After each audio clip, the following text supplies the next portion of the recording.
Yo, what's going on? Like, bro, we busy with life. We out here shooting golf, and you want us to look for shirts and package stuff? what the? Less of that. That's what How you. dare I? Less How of dare that, I my order order. something with my money? The fuck is wrong with me? Yeah, right. You buy a ticket and you fly to Jamaica, Afghanistan, whatever the fuck it is, and you get it yourself and bring it back. Yo, it feels like it's a fucking hassle that we're putting on these motherfuckers. Like, I'm sorry. B. We Like, trying to relax and you Yeah. ordering this shit. I didn't know I was forcing you to fucking deliver a package. You forcing me to work, man. Like, Yeah. go away. How dare we do that shit? Yeah, Word. Like, y'all The can't figure audacity of that us. word. You know, like I knew going into your house and putting a gun in your head and making you, join UPS was a problem, but I didn't know you staying there was gonna be a bigger problem. Yeah, it's like, bro, I was not aware yeah, it's going to inconvenience your job. yeah. True. But where's this shit coming from? Hong Kong, China? Why you can't just go over there, fam? Why you gotta disturb me? I mean, But you know what the thing is though? There's no option for that.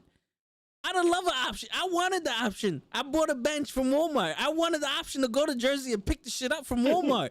They ain't give me that. so you going to Hong Kong?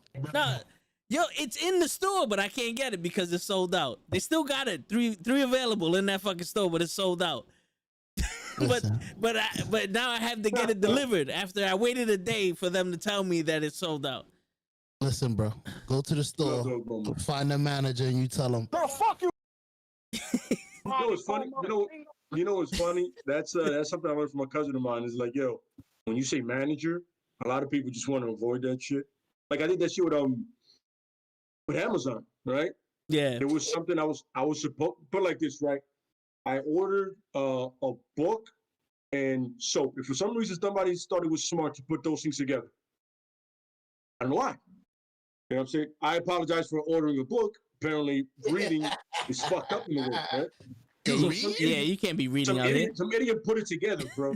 Some idiot literally, right? And then what happens? The soap versus open clearly, right? Onto the fucking thing. And I'm like, all right. So I go, listen, this happened. I don't know. They were like, oh, there's so much we can do. I was like, can I talk to a manager? And the girl goes, all right. Is there any way I can do something? Now I was like, first of all, you're kind of far from what I was thinking of, but that's another story. Return my money. That's all I want. I don't care at this point. Yeah. You know what I'm saying? I don't know who packed this moron, but clearly not the smartest idea. And it was packed in Jersey. Makes sense. Yeah, You know what it I'm saying? figures. Kind of see that coming. I was like, yeah, next time I order one thing at a time because, two things at a time is very difficult for somebody. Yeah. I was like, really, bro? Seriously? You don't know how to, you can't separate these two things? Hell no. You know what it was? He probably thought you was gonna clean the book with the soap, so he's like, you know what? Let me retroactive this shit. Oh yeah, I much appreciate it though. But when I opened it, I was like, what? This is over. Like, you just see the soggy bottom of it, right? You're just Oh like, shit! let's see what happened here. Yeah. Merry Good job, Christmas. Oh yeah. Happy fucking New Year. Word, Merry Christmas, you filthy animal. Shit. Not only you want me to ship 2 books, you want me to ship. I mean, not only you want me to ship 1 book, you want me to shoot 2? You straight bugging. Oh my god. Don't own a book. Get a Kindle like every other human being. Are you planning on reading both together? You could order one and then the other. You see, this is what I'm saying about you guys. That inconveniencing us. You only read one at a time. What you doing? Yeah, I gotta remember next time. Like, you know what, man? What I'll do is I'm gonna send it to like a school and intercept it when it gets there. Yo, for real. You gonna get arrested.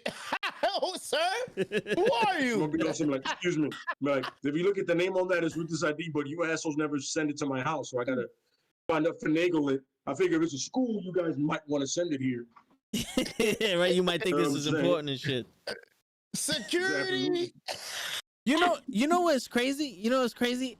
When the pandemic started and the guy was like on the news bitching about we're delivering dildos in a pandemic, and in my head I was like, you delivered something to somebody, you fucking cocksucker. Word. Like you chose to deliver that dildo. You ain't deliver my shit. My shit's always a day later. No one was home apparently. You made me waste my fucking life. But you delivered the dildo.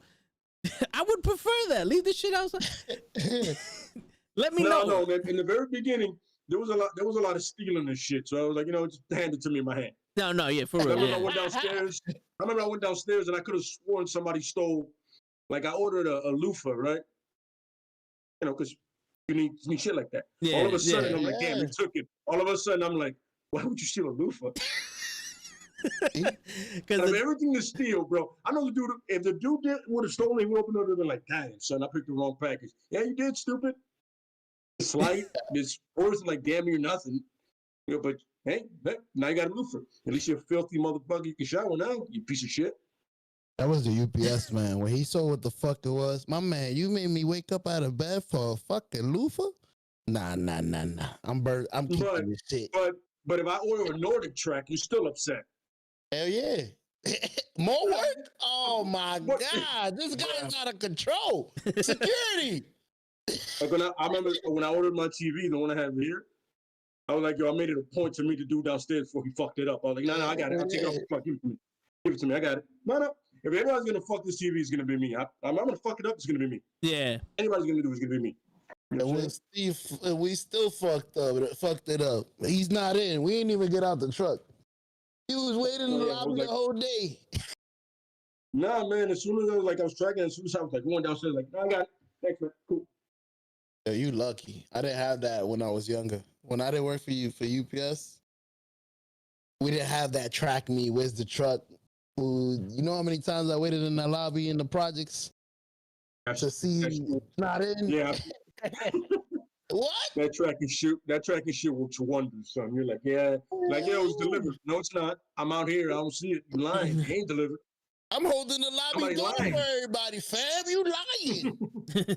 For real. And I'm out here like, yo, I ain't see UPS, I ain't see FedEx, I ain't see Postal Service. I'm standing out here like, yo, what's up, man? And it's cold. Yeah. Mm-hmm. And when you're not waiting for a package, you see that truck all over the place. That truck is everywhere. Yeah. That truck is Mr. Softy when you on a diet, baby. That's what I'm saying. But when you wait for a package, fucking, you don't see jack shit. Yeah. Motherfuckers. That's like when you do your best not to eat a certain way, then every commercial you see, even on YouTube, is like, yo, let's eat something fat. You're like, wait, what? No. For real. What are you doing to me? You see the fucking double quarter pounder with cheese went on sale. Absolutely. Like, you get the Applebee's appetizers for $5 for $2. You're like, what? Word. Oh, hell no.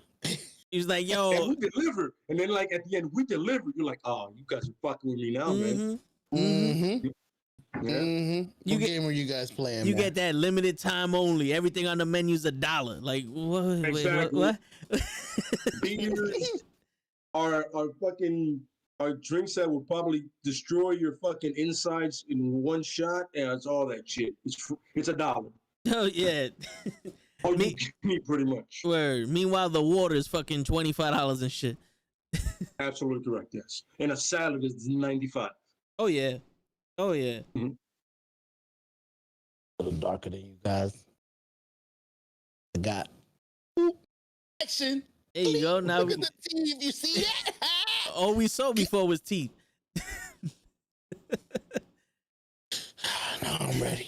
We're ready for the. No, the last time we had it was last time I was at an angle, so I didn't. Now it's like. Yeah, it's right up in the face and shit now. It's live and direct. I ain't know I was coming live and direct from set to set. My man looking like the New Day with that tag team title. Hey, listen, man. And the Road. I love that music. Word. That was my favorite group of the new, it's funny when they first started, right? Like the gospel thing, I was like, this is by far the dumbest shit they've ever did. And you know what they did? They let them do it on their own. Because you got, that's what it was. They let them, like, they let them just, like, if the gospel thing fails, they're like, can we at least try it ourselves? You know, I was watching the video yesterday. Do you know Xavier Woods went up to Vince and was like, yo, we got to go heel. We got to turn heel. And Vince was like, nah. And Xavier Woods was like, yo, if it doesn't work when we go heel, you can fire me.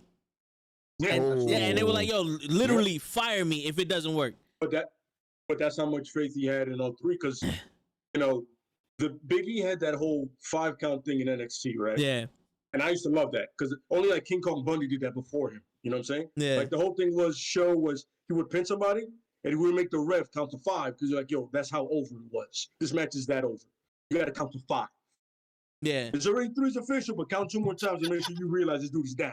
He ain't getting He said we got new rules with me, sucker. Absolutely, yeah. And then, Kofi's Kofi, you know what I'm saying? Rumbles and everything he does is spectacular. And then, if you ever seen TNA with Austin Creed. Yeah, he was actually pretty good in TNA with Austin Creed. It was great, yeah. He was a ripoff of Apollo Creed. I have a Kofi question. That's crazy. You do? That went straight to it. Hell yeah, I wrote mad questions down from the Ricky point of view for you. You all-stars. All right, good. Yo, because I got a topic I want to talk about too, but we'll answer this question, then we'll get to that topic. Quick Kofi question. All right. How the hell did he make it out after Randy Orton tried to bury him? I was watching a video with, I think he botched the move or something, and Randy. Randy's being like Randy has always been very immature until right now, and very like, bitch. Him and John Cena, once they bitched about something, it was over for you. They did that to Mr. Kennedy. And it was like, once they complained about something, and the thing was, here's the thing, right? Randy complained about Kennedy first, right? I'm gonna go back to Kofi. And then he got Cena to, Cena was like, yeah, I'll back you up. And, it was the two white faces, you know what I'm saying there? Complaining about a dude that was like, he's not a WWE original, that's the thing. He wasn't part of the thing, because they both came from OVW up together. You know what I mean? They were boys. You know what I'm saying? But with the Kofi thing the whole thing was one botch move. It was like Shawn Michaels and Vader. Yeah. He was like, he used his power and his stroke right away. He said, like, you know what? This dude doesn't deserve the push. And people were like, really? Kind of seems like he does. Michael's like, nah, I'm good. No, but Shawn and Randy, they were like, you know what I'm saying? Yeah. It's over. I don't want in front of the ring. I'm good. That's what it was. Even in the ring, he was yelling stupid, like, because he couldn't, he was really volatile and not controlling his emotions. And everybody said that. I remember Batista and him once had an altercation. Batista said it. He was like, yo, I forgot what it was. It was something very minor, and he blew up. And then Batista reminded him, yo, my man, I'm from D.C. I don't know where you're from. I'm from D.C., son, and I get down a different way. Yeah, we don't do that thug, shit. Son. Make no mistake, Batista's a thug. Because Booker T whooped that ass, but he's still a thug, though. Batista, he's about a different life. You know what I'm saying? He goes, I ain't grew up with a wrestling father, son. I took care of shit. You know what I mean? Word. And he was a great goat. Booker T also from the documentary. Word. But by that time, Batista was already a grown man. Batista started wrestling at 40 years old, like, or some 30. Shit like that. Yeah, at 30. And Randy Orton was still a young whippersnapper when he came in. So you got a young whippersnapper trying to test a grown man. Grown man thing gonna happen. Yeah. You know what I'm saying? That was like when they were forming Evolution. Yeah.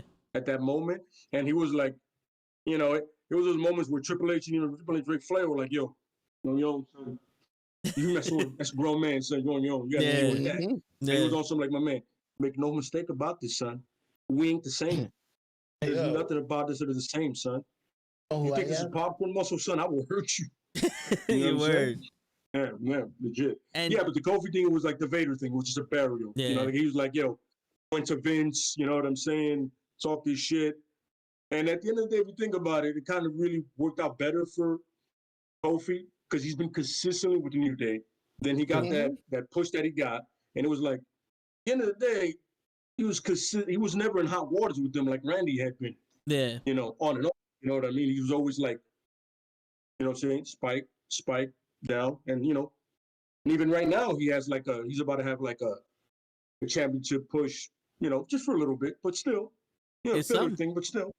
Yeah. Hell Yeah, yeah, it's but- better. He's still in the light. Shoot. Yeah. But to answer your question, Show, the real reason why he bounced back was he ate shit. He ate his shit, Yep. and he laid low, and he's like, "Yo, fuck, I fucked up. They took this whatever away from me." He wasn't bitter about it. He did his thing, and then when the opportunity came, he ran with it. Yep. He And ran with everybody it. got behind him because everybody is like Kofi forever. People have loved the New Day. Like, if one of them shines, and the fact that the other two were willing to help him, Yeah, not only storyline, just in general, like, yo, my man, this is you. And then when it came to Big E spot, they did the same thing. Like, yo, listen, man, it's time for you to shine, son. You do your thing, bro. Go ahead, man. Don't worry about us. We'll be fine. You know what I'm saying? We're a tag team. You need to blow up now. You know what I'm saying? That's the great thing about those three. They're dynamic. It's never been, like in wrestling, it's like, you know, fuck you, I'm the star. They're like, you know, but yo, if it's your time to shine, son, fantastic. We'll get behind you. 100%, no problem. You know what I'm saying? Yeah. And that's one of the very rare things in groups you see. You know what I'm saying? Even the Shield did the same thing. Like, my man, this is your time? Great, back up, my man, on it. We'll do tag team, you do your thing, whatever. You know what I mean? So you gotta out. you gotta appreciate that. You know what I mean?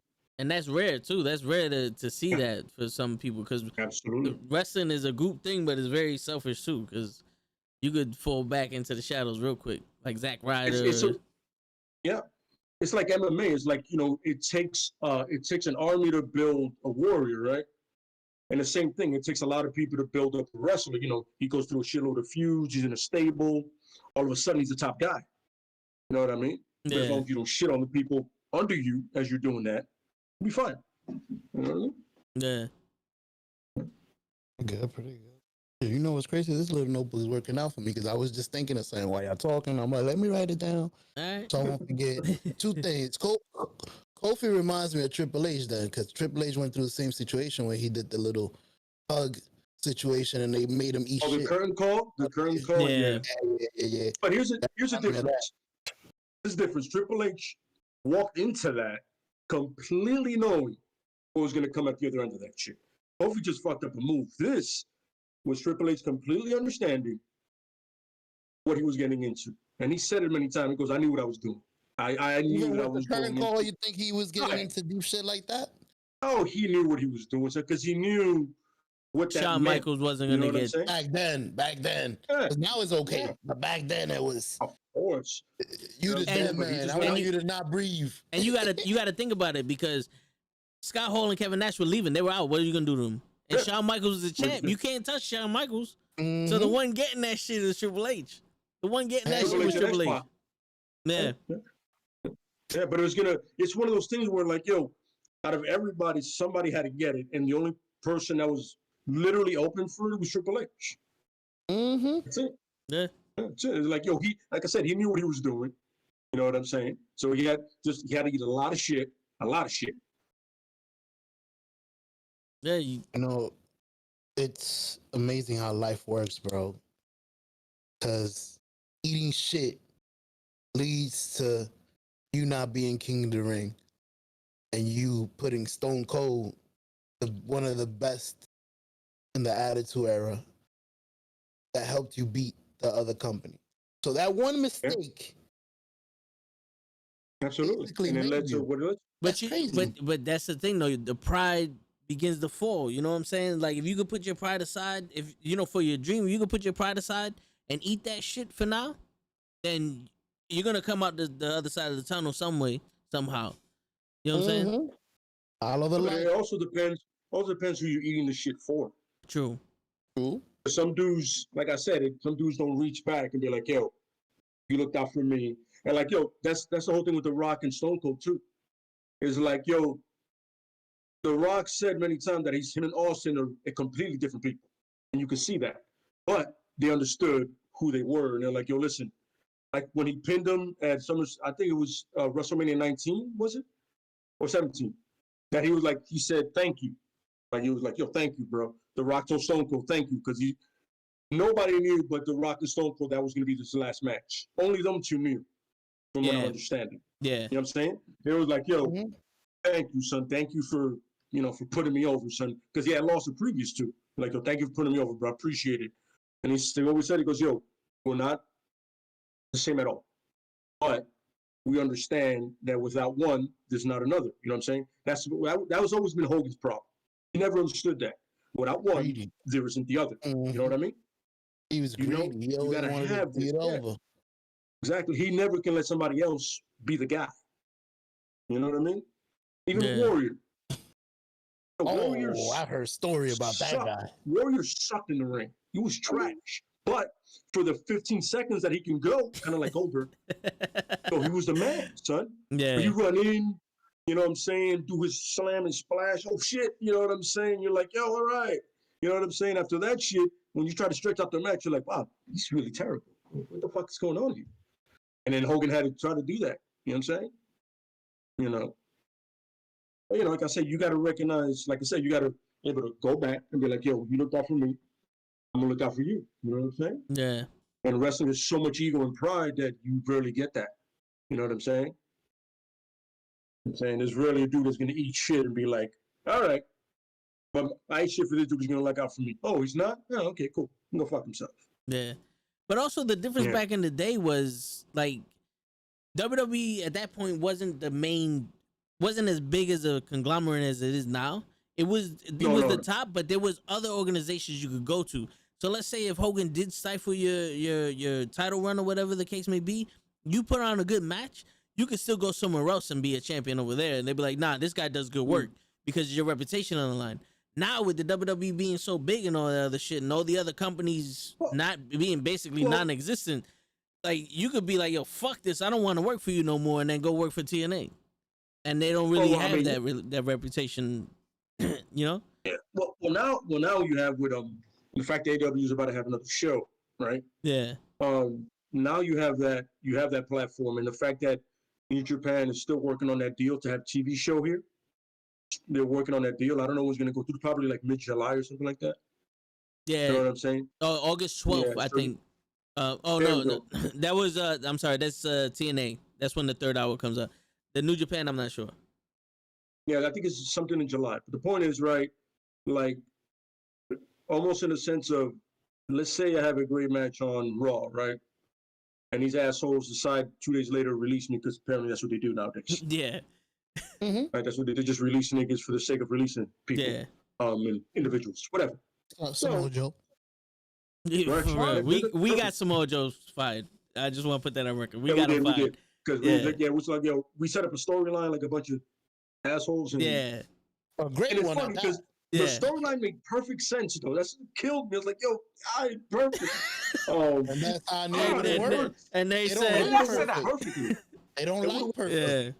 Yeah. No, they got to make everything difficult for themselves. By the way, Now, let's make Bray Wyatt disappear for no fucking reason. What you talking about? Yo, and we about to get somebody else fired tonight because we're talking about Ricochet. Yeah, we're gonna talk about Ricochet. Ricochet fired. We're gonna get Ricochet fired tonight. Don't get him fired. No. Let's get him fired. Yeah, he'll be way better because he's gonna have to go somewhere else. Ricochet in New Japan would be amazing. Yeah. Ooh, against Jericho. And Will Ospreay got injured. I know. I saw that, man. He got injured, so now they vacated the title. Jericho? No, Will Ospreay. No. The New Japan world, the guy that him and Ricochet had a match, and some people had a problem with it, but it's just a dope match. You know what it is? The people that had a problem with it could never have a match like they had. Yeah. You know what I mean? They were never that athletic. They were never that good. Yeah. And they never looked that good doing that. You know what I mean? Yeah. So to put it simple for you, what up, Sonny? Show Will Ospreay and Ricochet are pretty much the same fucking person, just one's black, one's white. Okay, absolutely. Like they literally could go tit for tat. That's how good Will Ospreay is. They go tit for tat with their wrestling, and they have in their wrestling match. That's the match that they was talking about. Can I tell you my confusion? Yeah, my confusion. My confusion is I was watching Jericho the other day in New Japan, so I didn't know that New Japan and AEW was different. I thought they was the same.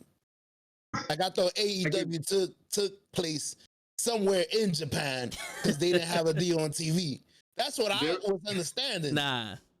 Okay, No, you they're see, Jacksonville. Rookie of the year. Jacksonville, Florida. All right. No, Okay, Jackson, but they do have. They now have a partnership. Yeah. Where they like swap talent. Yeah. Well, not really in Japan now because apparently they have they had a COVID outbreak there now, so they're limiting their stuff right now. But they do have a partnership now. Yeah, they have like an interpromotional shit. Because John Moxley is the United States champion in New Japan Pro Wrestling. I still haven't seen him fight yet. That's one fight only. That's what's his face. That's Dean Ambrose. Yeah, Dean Ambrose. Yeah. I heard he's getting to be himself now. Allegedly. Sonny said fire show because he ain't watched wrestling since the Attitude Era. We gonna catch him up, Sonny. We gonna catch him up. So I gotta know where he's gonna ask the question. You gotta appreciate the fact that he wants to know. You gotta appreciate that. Word.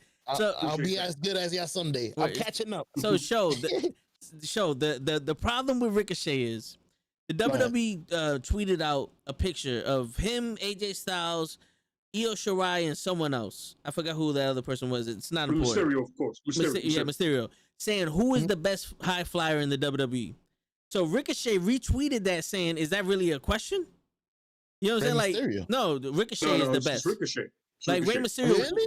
All right, so hold on. We'll get to that after a little. You on the list. Yeah. You on the list. Yeah, we'll get to that later.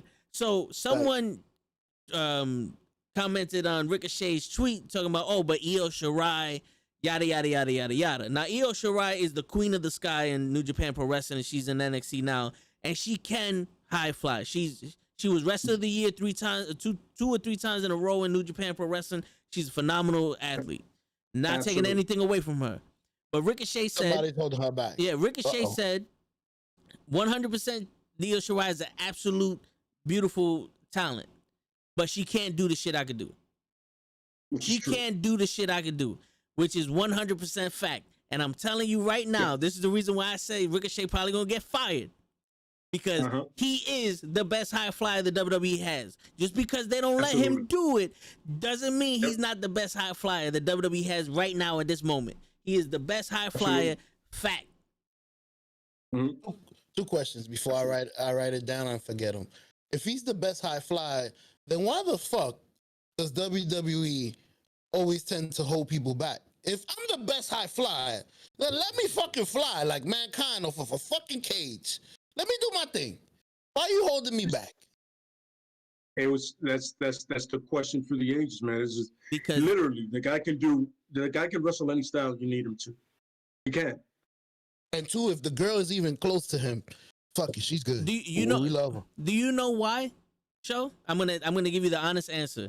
Because the WWE is no longer wrestling. It's entertainment.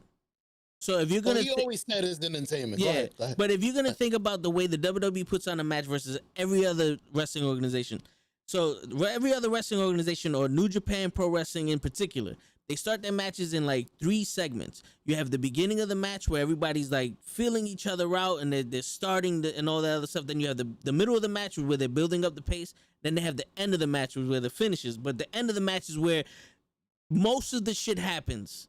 You know what I'm saying? That's where the memories are made. You know what I'm saying? That's where you take all the bullshit out. Now they're just straight up fighting, and they're trying to come to a conclusion. The way the WWE is, it's like this is a movie where the beginning of the movie is we're gonna try to tell a story, and then the middle of the movie we're gonna figure out what the plot is, and then the end you're gonna have to come back for the sequel. You know what I'm saying? Because that's pretty much it. Yeah, because usually the way I would do a wrestling match, but the way the wrestling matches happen outside of the WWE is this match is supposed to settle something, and it's supposed to end here. And if it just so happens that we make more matches after that, fine.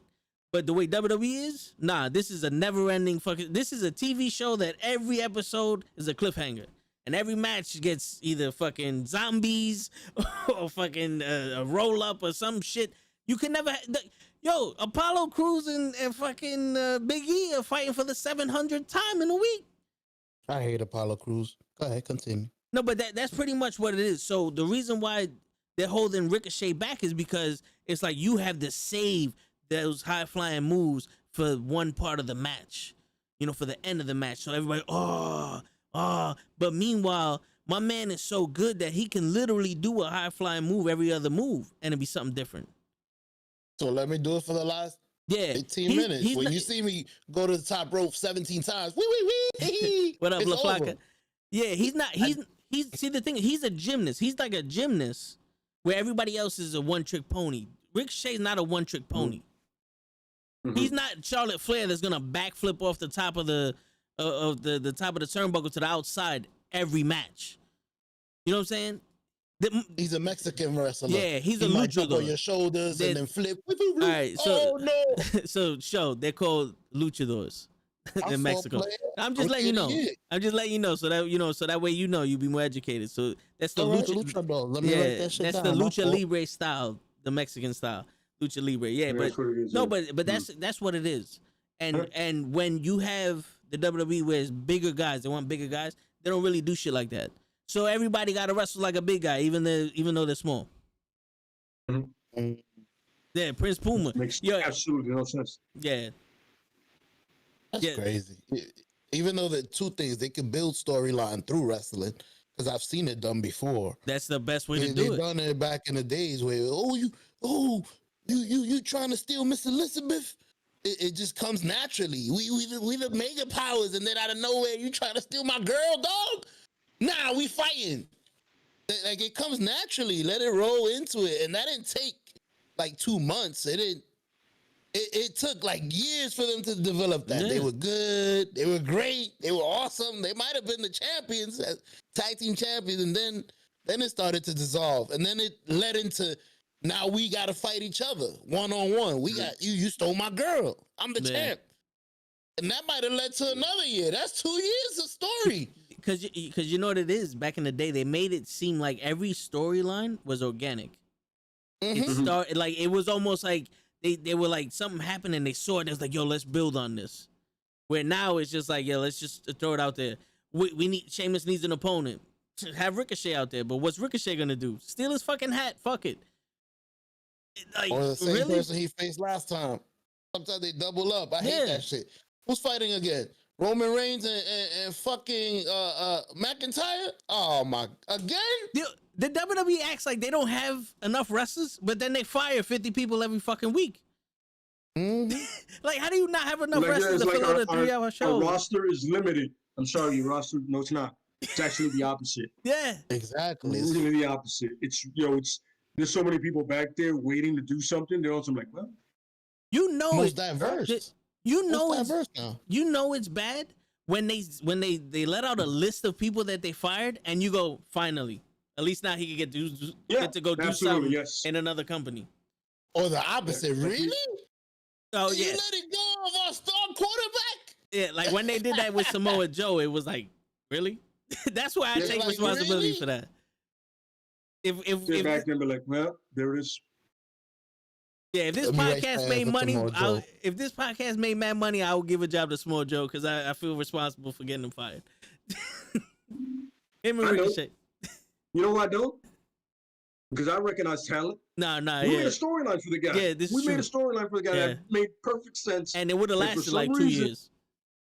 No, it would have, exactly.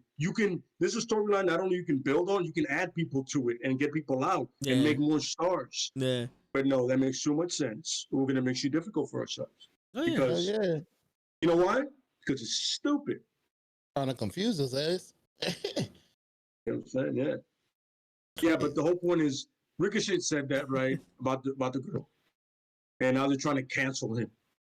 But here's the thing. I was telling Vince this earlier, right? Mm-hmm. You want to cancel a man for being confident about his abilities. They're actually factual. Or the dude can literally go. The dude could, he said, he goes, she's amazing. But she cannot do what I can do, which is very true. Yeah. Now, that's it. Yeah. If you get a chance, look up Ricochet flipping out of the ring to Velveteen Dream. Oh, hell no. Out of the ring. He just mentioned somebody I gotta talk about. You got to see that. Yeah. He just landed on some. He was on, and right there, That's when Velveteen Dream said, "I can do anything you can do." He goes, "Okay." And he said, "Okay, maybe I can't do that." Hey, yo, he did it like a G too. Yeah, yo, I don't even want to sell it on you. You gotta watch that shit show. You gotta watch it. Yeah. No matter how much I say it, it's not. It will not. What's the name of this match? I'll go watch it. You just put Ricochet NXT Velveteen Dream. Oh yeah, just put Ricochet flipping out of the ring. You're gonna see that come up. Yeah, you're gonna see it. It's like a maybe 20-second clip at most. You know, I know the attention span of most YouTubers is terrible, but you know, whatever. I'm being honest. Oh yeah. No, you see it. It's like this. It's like this. I have questions about that. You're like, oh. Yeah. I'll be ready. And another thing I would like to point out about YouTubers, the people watching it don't get sarcasm, but that's for another topic. Yeah. I know some people are real sensitive. I don't, I'm not one of those kind of. But the point is, it was a joke. Yeah. No, but it kind of like WWE's booking. You get it, right? Yeah. Got him. But the crazy shit is Ricochet took down the tweet. He took down the tweet because somebody was like, "Oh, but you're a mid-card wrestler," and this, that, and the third. And Ricochet's like, "Well, you feel pretty happy messaging." That's not Ricochet's fault. A lot of people like to think that, it's these guys' fault that they're stuck in the middle of the roster, the middle of the match card or whatever. They don't have a choice. It's not like they go, "Who wants to be treated like shit?" and everybody's raising a hand. That's not how it works. Book myself. I don't book me. Word. I want to be here. It's crazy. If they want you to shine, they push you when they're not supposed to, right? Yeah. If you're great, they don't push you at all. Yeah. And yes, if you do get over by mistake, because I saw a story about this, they cancel your ass. Yeah, Zack Ryder. And I'm talking about, Zack Ryder. Mm-hmm. If you did get over by mistake without them knowing, it's like they yelling more for you. We need to get rid of you because you gonna stink up Stone Cold or something. Yeah, I'm gonna get into that one with Zack Ryder. So Zack Ryder was off of TV for a while, and he started his own YouTube channel, right? Mm-hmm. And he became the internet champion. He made up a belt and everything, and he became more popular on his YouTube channel than in the WWE. And everybody started chanting, "We want Ryder, we want Ryder," and he won the United States title at the time. Yeah. And the next day, he loses it, and they go, "All right, there you go. You got Zack Ryder. Get the fuck out of here." The problem is the WWE wants you to peak when they want you to peak. They don't want you to peak any other time. And then they're gonna keep the excuse. Well, you don't have any crowd interaction. That's what they said to Cesaro. You can't become champion because you can't connect with the crowd, motherfucker. I agreed with that one though. He's one of the. Dude, right now, he's on some Kofi Mania shit. But back in the day, if you would have gave him a fucking chance, how is he going to connect to the crowd when he's losing to people that I can't even remember their fucking names? Hey, Gilbert lost to people and he connected. But Gilbert was a joke. You see, you got to remember. There's no Gilbert would have made a title run just off of the fact that it's stupid. Yeah, I think he did. He was into Cotton. He was hardcore. He was hardcore. Yeah, okay. Yeah, but he would have did that just straight off of because of stupidity. There would have been no seriousness there. That's like fucking when CM Punk or Daniel Bryan, they want to say it was the whole Yes movement and all that other shit. They just ran with somebody like, oh, Daniel Bryan is somebody these guys like, so let's give them what they want, hiding every other fact that they messed up with Batista.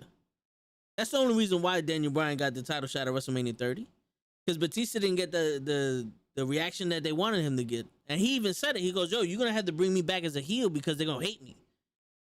And he should have been there to begin with. Yeah, but it was Daniel Bryan. That's the all CM Punk is in this book, but 1,000 times. That's CM Punk's fucking problem. Like, yo, if I took you to the fucking playoffs, don't sit me down to put Batista and somebody else CM Punk was not a backstage politician kind of guy. He was about the wrestling. He didn't want to he didn't want to go back there and like, have to do this and that. He was like, yo, listen, kid, just go out there and just do storylines and it makes sense. It makes sense. Like I'm good on the mic. I can wrestle. Fuck else you want from me? What else do you want me to do? Hey, I'm doing my job. I can literally do it. But you know what? I'm not 6'5". I'm not jacked. Oh. So you have a problem with me. You know what I'm saying? But but I can go better than almost damn near anybody else. But, and I'm skilled on the mic, but just because I don't look like what you used to or what Vince jerks off to, you know what I'm saying? It's a problem. You know what else it is, though? Because, all right, one of the viewers has a question, but what else it is to go off of that is the biggest thing that CM Punk had that no one else really had was the fact that he was willing to talk back to Vince. So he's not a yes man. So if you were to think about it, like who was the champions back in those days? Cena, Orton, Edge, those relatively those three. There wasn't really much, changing of the guard there. But CM Punk put up so much fucking thing. It's almost like, why would I make you champion if every time I say something you're gonna go against me? So it's better to have Cena, who's just gonna be like, yeah, whatever. Hey, but Shawn Michaels did it. Shawn Michaels wasn't a yes man. Yeah, but Shawn Michaels was the only one at that time. True. I can just get another one. There was no other person that was able to beat Shawn Michaels at that time. Because Bret Hart was on his way out. And the other two had already left. Yeah, and you bring the two closest had already left. Yeah, and you bring in Vader, Mankind, Psycho Sid. Like, these people can't be the Shawn Michaels of that era. And that was one of the problems. That was when he got a big ass head. He's like, yo, who you gonna get to replace me? What, you gonna bring back Hogan? Yeah, that was it. You know what I'm saying? Word. It was power plays all over. It's like, yo, what can you do? You don't have many options. You got one. And you're looking at it. Yeah. Word. Absolutely. Yeah. But that's one of the reasons why I would think CM Punk didn't get as big as a push that he wanted, because it was one of those, this is what I want, this is how I want it, and I don't give a shit what you. You know what I'm saying? Like, it's too much. He's giving too much of a problem to the brass, and they're like, yo, you know what? Machine. We don't need you to be champion. You need to be champion. You know what I'm saying? Mm-hmm. So, yo, I'm awesome. I'm awesome. You need me. Word. No, we don't. Yo, so one of the viewers asked, if we were wrestlers, what would our name be, a signature move, and who would we like to go up against first? Oh, that's a good one. Yeah. I'll let Show go first, man, because he had a title over his shoulder earlier. So wait a minute, where? Yeah, exactly. So he had a title over his shoulder, so I let him go first. He's matching too, so I can't fuck. Let me see. I'm trying to think. My name would probably be Show Chulo or something like that. The Showinator, Mr. Show, the Big Show, but without the W. All right, so what would your finishing move be? Oh man, the finishing move? Oh, I don't know, man. I make you laugh to death or something. What's that over there? It'll be something funny. Oh shit! It'll be like Santino Morello. What's that? Shut up. Oh, my man. Once you said it, that was the first one I thought of. It was like Santino's move. Yeah. Like, that's the move I would never want to lose to. I would never want to lose to that move. The Cobra. And if I lose to that move, yo, I'm leaving that company. I'm done. I'm leaving. My man Show's finishing move would be the what's over there. Yeah. Oh, what's that? The slap. Oh, got him. They all fall for it. Oh, snap, it's Vince McMahon. When they turn, conk, right in the back of the head. Got him. He's dumb. He's a dummy. They all fall for it. 100 of them. Right. Yeah. Well, who's next? Go ahead, Vince. You know what I'm saying? So, all right. So, growing up, I had plenty of wrestling names. So, I had Pretty Tony, Vince Edwards, Ben Dragon, Rampage. Sorry, wait, go back. Did you say Prince Edward? No, yeah. Do you got one? Pretty Tony. What? And Vince. Pretty Tony. Vince Edwards. Oh, okay. Vince Edwards. Yeah. Wait. Prince Albert. I was like, you got one? I was like, wait, what? Nah, Prince Albert was already a wrestler. That was already taken. It was already taken. Yeah. So, and I'm pretty sure that guy has one, by the way. Yeah, it looks like it. I hope so. Yeah, Sonny said, just make sure Coco beware. Oh shit! Oh, that's all kinds of wrong, man. Yeah, son. You motherfucker! Yeah, that's wrong. How Nah. dare you disrespect me? Yeah, my finishing move, man, it's always the DDT, bro. That was my move, man. The DDT. Wait! Before you elaborate, the heavy DDT, the fucking With the slap on the back. With the slap on the back. Oh yeah, you know oh yeah, yeah. The Jake the Snake. Oh yeah, yeah. or the light. Yeah, that was always my move. Always my move. Okay. Just making sure. There's two types. There's the light one, and then there's the Jake the Snake in your neck. Good. Shit, man. And if I had to wrestle, you didn't answer the question if you was gonna wrestle somebody. Yeah, who's you gonna wrestle? The first person you would wrestle. The first person I would wrestle, would probably have to be Hulk Hogan, because I heard everybody that took that leg drop got paid $15,000 a night. That's what I heard. That's what I heard. That's a good one. I'll be right back. That's a good one. Yeah, that's a good one. That's a good one. All right, I mean, that's crazy. That's a good reason. That's another question. Word. I gotta see if that. I need to verify if that's real. But go ahead. I mean, me, man, my first opponent. Shit, man. There'd be so many that I would want to, but I would maybe say, fuck, you know what? What? I can't. I'm surprised you actually had to think about this. Oh, there's so many. For him. There's so many. There's so many, son. No, there's like only one on your wall. Huh? Bruh. There's only one on your wall. Who, Hogan? Yeah. You know what's funny? You know what's funny? To wrestle someone like I was thinking like Vader, the fucking Big Show. Come on, Vader to kick your ass. You know he can't fight. You know what I'm saying? Like those are the Bam Bam Bigelow, fucking AJ Styles. Damn, I think I changed my answer. Technically. Show me the DDT. Did I say that right? Yeah, the DDT, yeah. The very first one, man.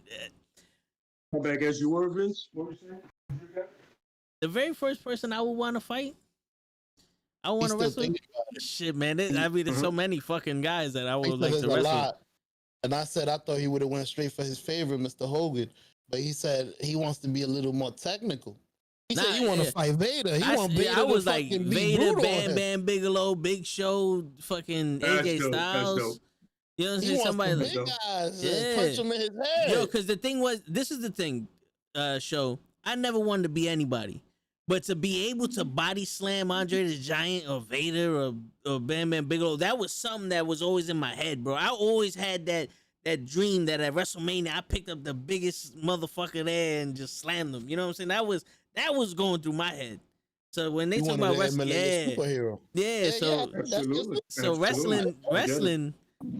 wrestling, wrestling Hogan to me is like, that's cool. But if we're gonna go about like a moment, yeah, I would have to go after one of these big guys. You know what I'm saying? Yeah. Can I change my answer? Yeah.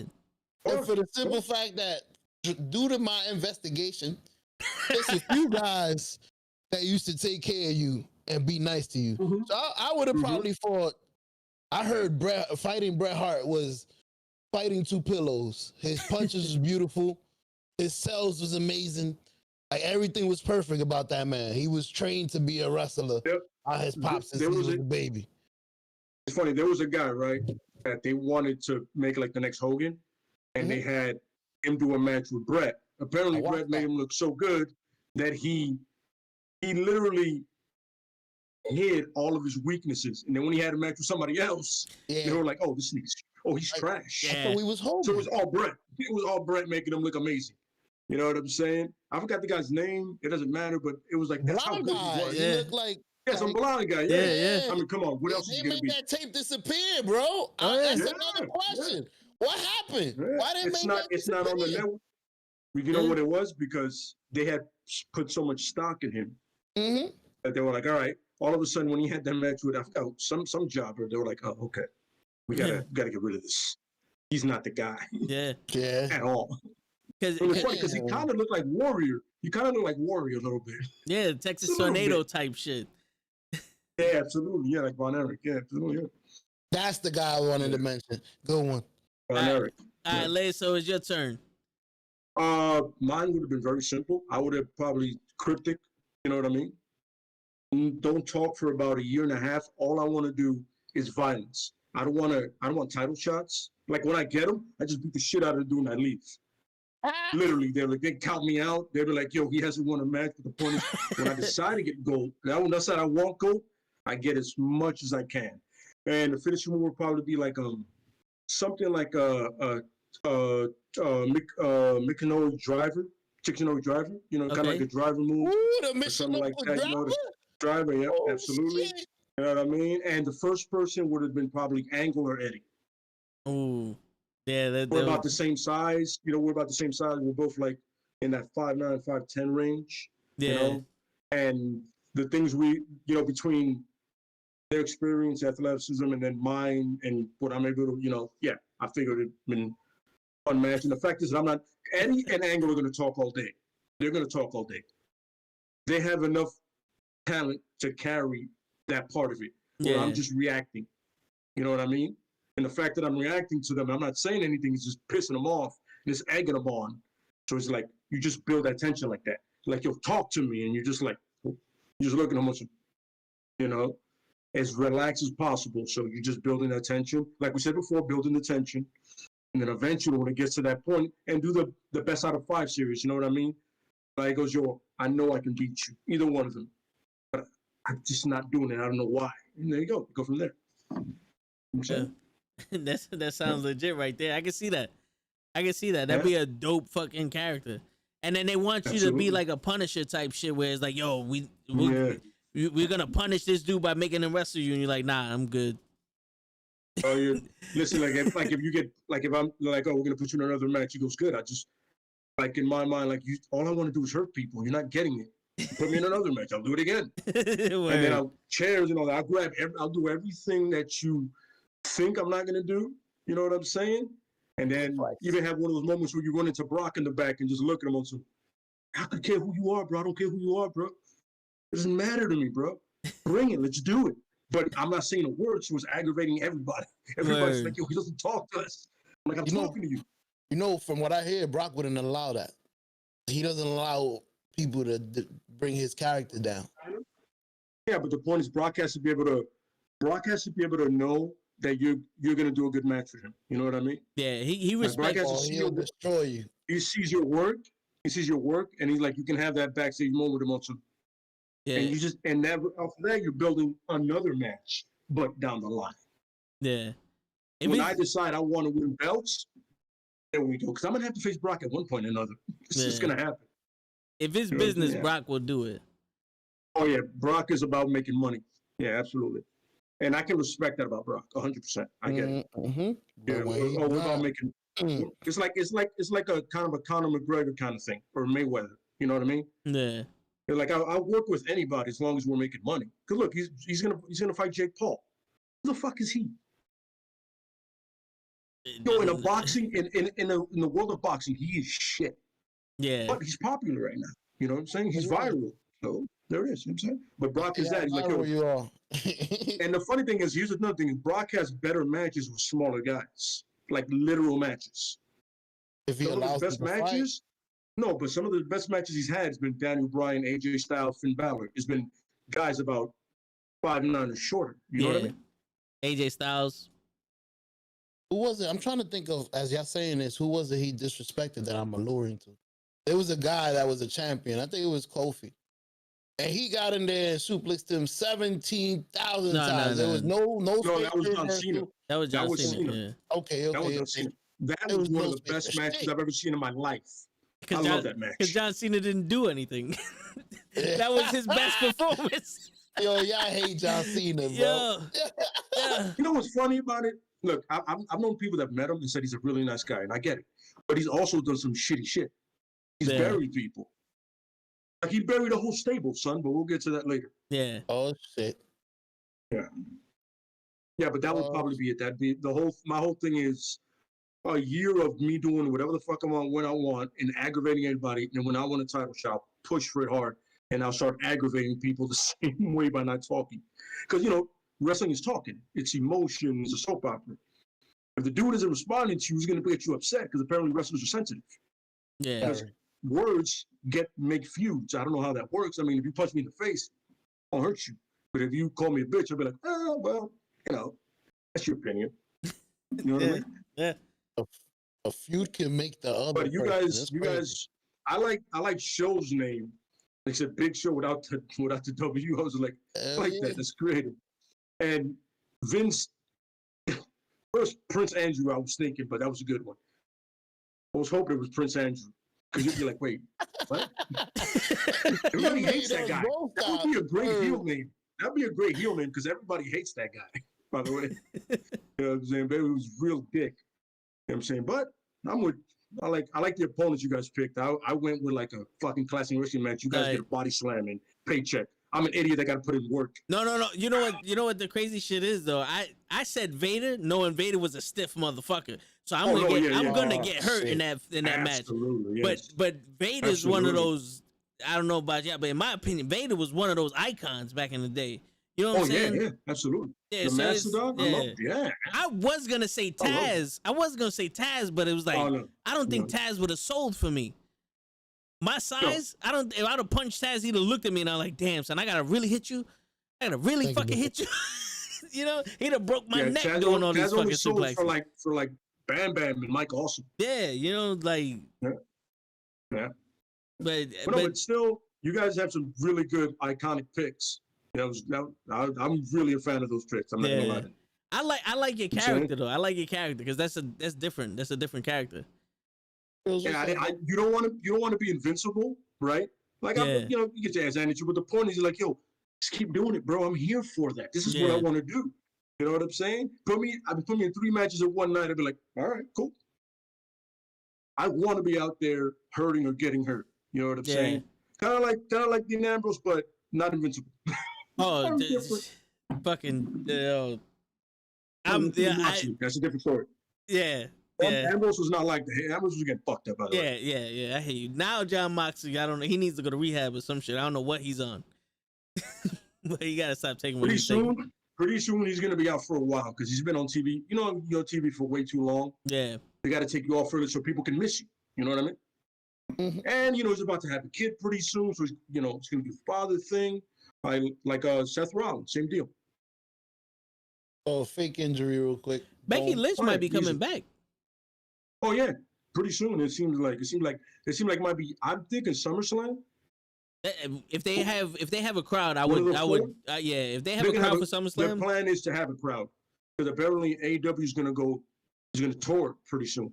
Okay.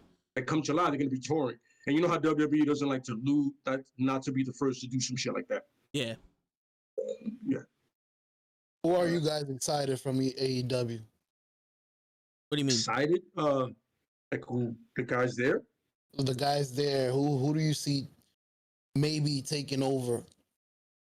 I would honestly love to see Sammy Guevara kind of. I want the inner circle to lose their Stampede match, and Sammy Guevara kind of like he can be a face. You know what I mean? And it helps that the fact that he's not white, see, but he could be a face because his build is all baby face. The way he is, his build is perfect baby face. It's kind of like Jungle Boy, just more weight. You know, just a bigger guy. You know what I mean? Yeah. Kind of like Darby Allin, but better on the mic. You know what I mean? Like he's a guy that you can see him fighting against the bigger guys, and AEW has bigger guys. You can see him fighting against guys, and like, yo, if he wins, people are like, oh, we're happy he won. You know what I mean? If you build the guy right, and he can do it himself. You know. So, what's the stipulations of that Stampede match? If they in the circle lose, they're dismantled. They break up. Okay. Yeah, they break up. Because I was gonna say if with Sammy Guevara, their storyline has to be right for him to leave the inner circle and then become a face and be someone big. Mm-hmm. Because a lot of times someone leaves a faction and then they try to make it on their own and they don't have as much heat. It's because it's almost like they're trying to rest on the laurels of the fact that they were in the inner circle or they were in that faction. And you're no longer in that faction. You have to develop your own character now. Because I'm no longer looking at somebody that has 5 guys behind them. I'm looking at you. Mm-hmm. And if you ain't strong enough to withhold you, then it's not believable. So if you give him a storyline, like if he goes from being in the inner circle to now the inner circle's dismantled and he's a face, he would have the face MJF one-on-one. No, what you can do is, because you don't want a title shot right away from him. You do something where he faces like a Lance Archer as a heel, or a Miro, right? Like Miro right now is a beast because of the way he destroyed Allen, the way he destroyed him for the TNT Championship. You know what I'm saying? Like that's the Miro that should always been Miro. Should always been that Rusev. You know, he's a monster. He's a big dude. You know what I'm saying? But you have him against one of those guys, and he's like kind of like a Allen kind of deal, but he'll get a win in here and there. But when it comes to like a paper, you're like, shit, he's losing. Kind of like a 1-2-3 kid kind of deal, right? But when it comes to a title shot, he wins the first one, right? He holds it for about a month. And you know what it is, you lose it, and then you go on to bigger and better things. You go around, I lost that title, right? So now, because that title should be the stepping stone to the World Championship because they have only that title and that title for the men, except for the tag team championships. It was like, logically, if I have that title, I step up to them next. You know what I mean? Like I said, he's a smaller guy. That's usually what they go for. You know what I mean? And it would make perfect sense. Just slide him into after right, he comes out, and let's say they break up, right? Which they're going to.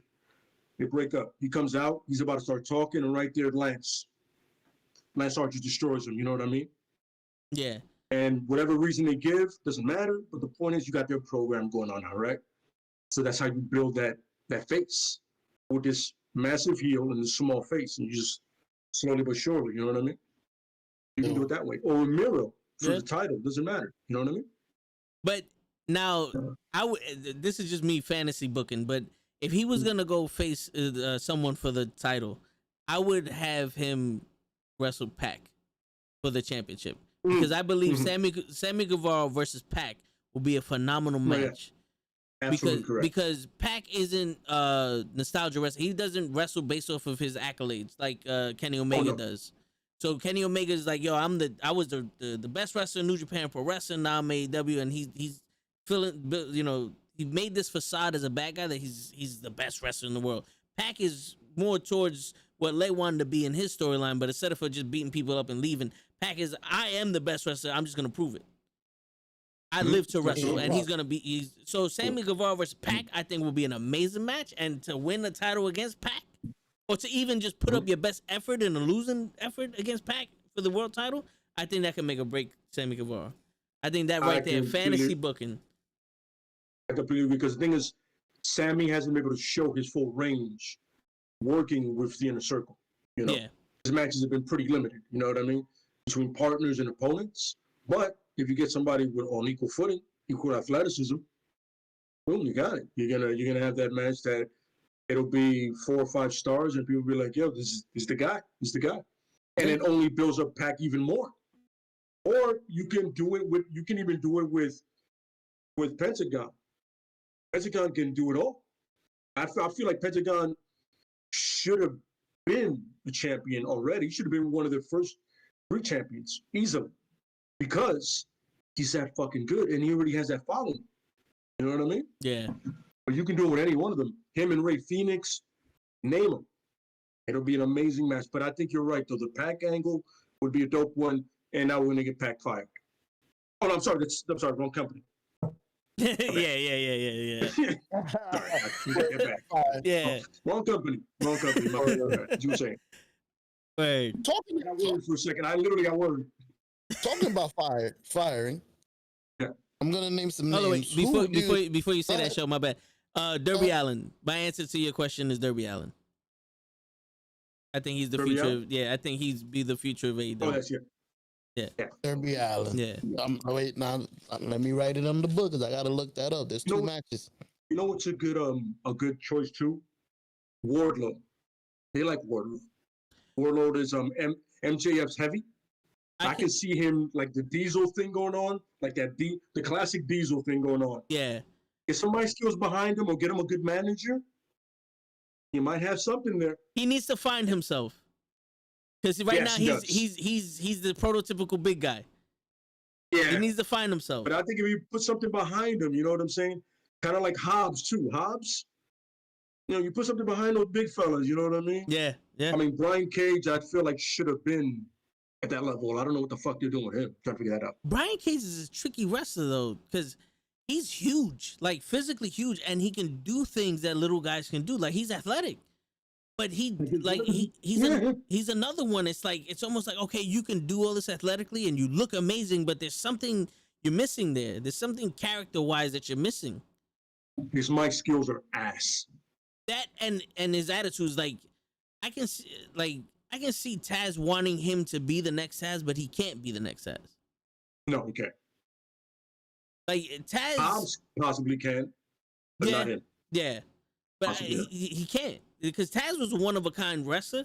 But but Samoa Joe is the closest you'll get to Taz. Absolutely, yeah. You know, yeah. Samoa. It's funny because it's Samoa Joe and ironically Kurt Angle. Yeah, true.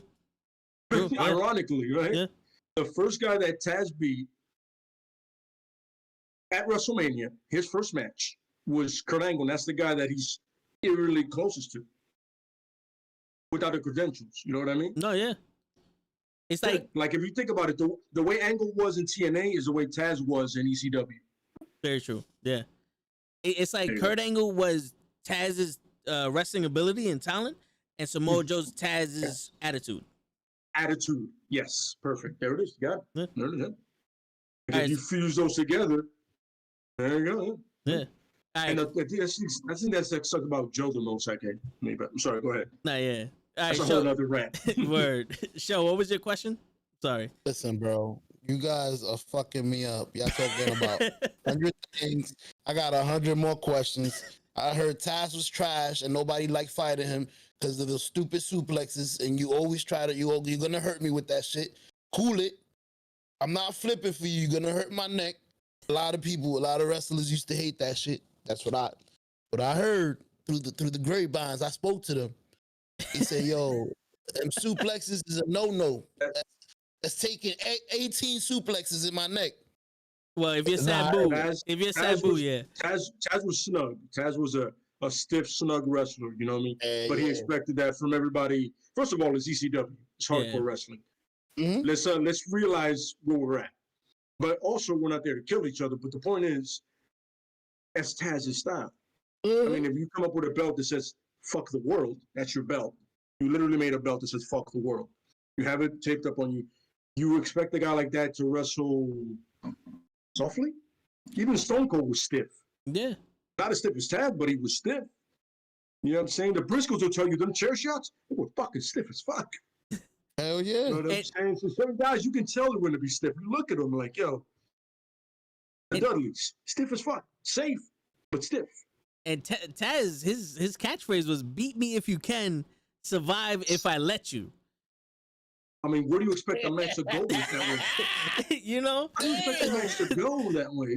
How do you expect, what do you expect from that match? Yeah. A fellow fight?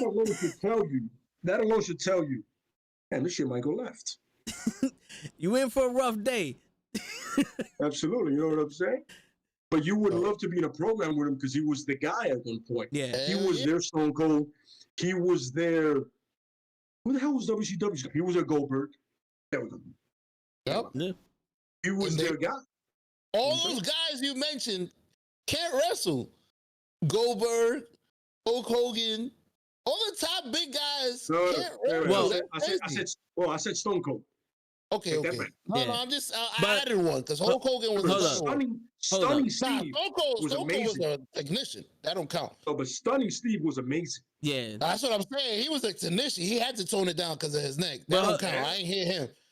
In Hulk Hogan's defense, here we go. In the WWE, there's only but so many ways a big man, 6'8", 350 pounds, can wrestle.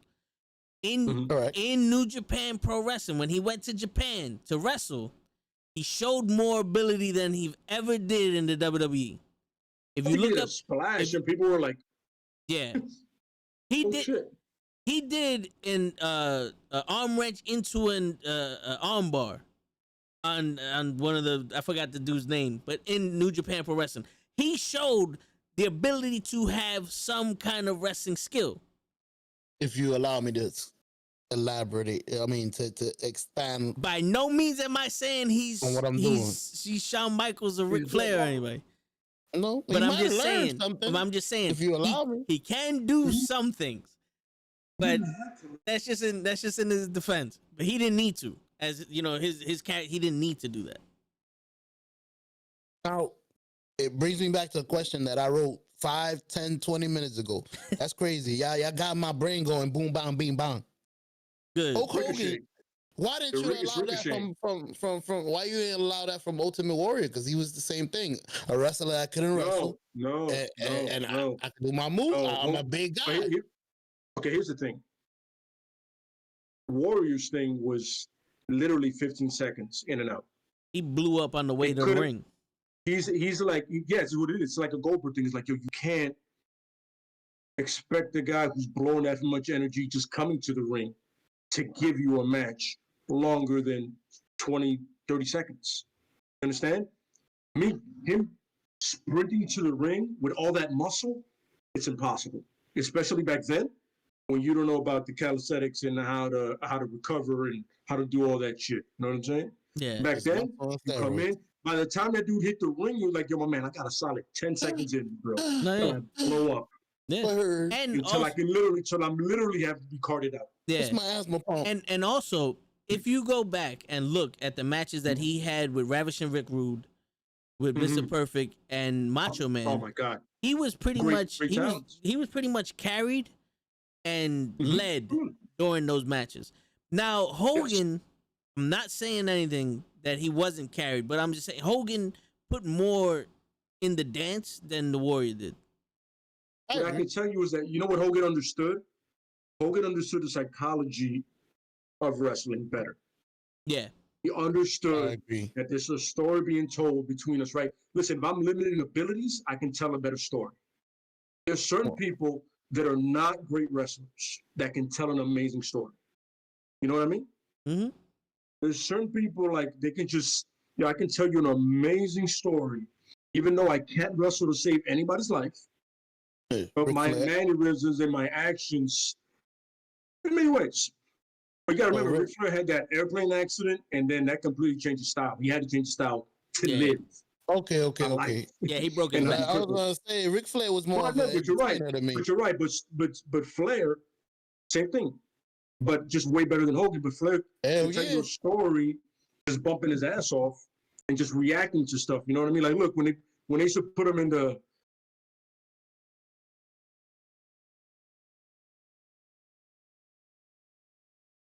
shit. I lost audio. Vocal, right? Yeah, exactly. Yeah, just sorry about he was a loud guy. He was doing, you know what I'm saying? Yeah. Some people can physically tell a story better than they can do vocally. You know what I mean? And that's true. Like, look at Piper. Piper can do both. But Piper can do both at the same time in the ring.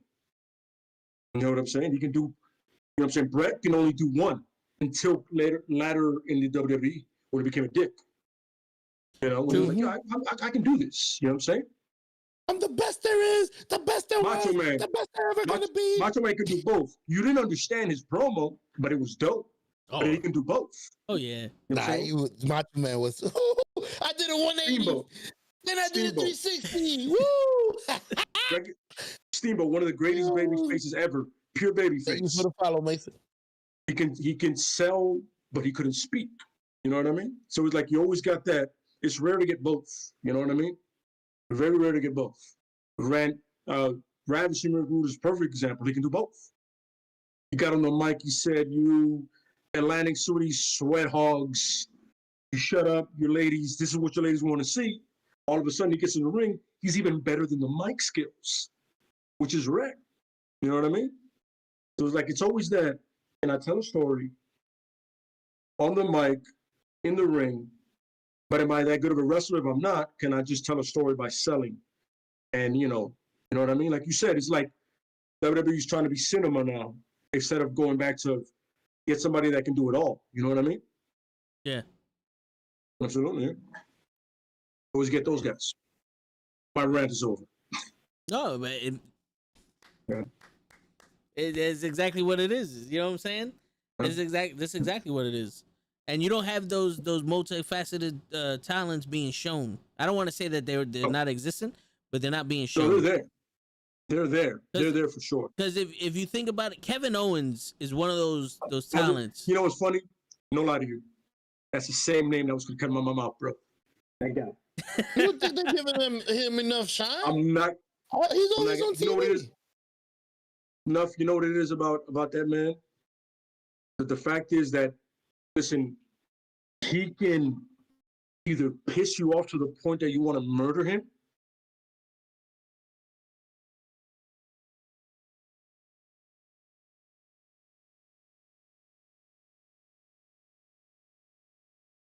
John Cena versus Kevin Owens is a favorite. See that. And he's talking so much shit during the match that you're like, yo, fuck this dude. But you're like, also like, damn, he's good too. Like, Yeah. But he's also making valid points. Yeah. It's not bullshit. You know what I mean? So like, he's not like just saying shit to say. He's like, yo, he's right. Like, why are you saying that? But Yeah. but you're right. The crazy shit is though, if there was ever a match to show off John Cena's wrestling ability, that would be the match to fucking watch. John Cena versus Kevin Owens. And it's not even that John Cena did anything. That hit him and AJ. That and AJ. Yeah. It's not even And like AJ, yeah. it's not even like John Cena did anything spectacular. It was almost like John Cena said, "Show the world what you can do." And Kevin Owens said, "I got you."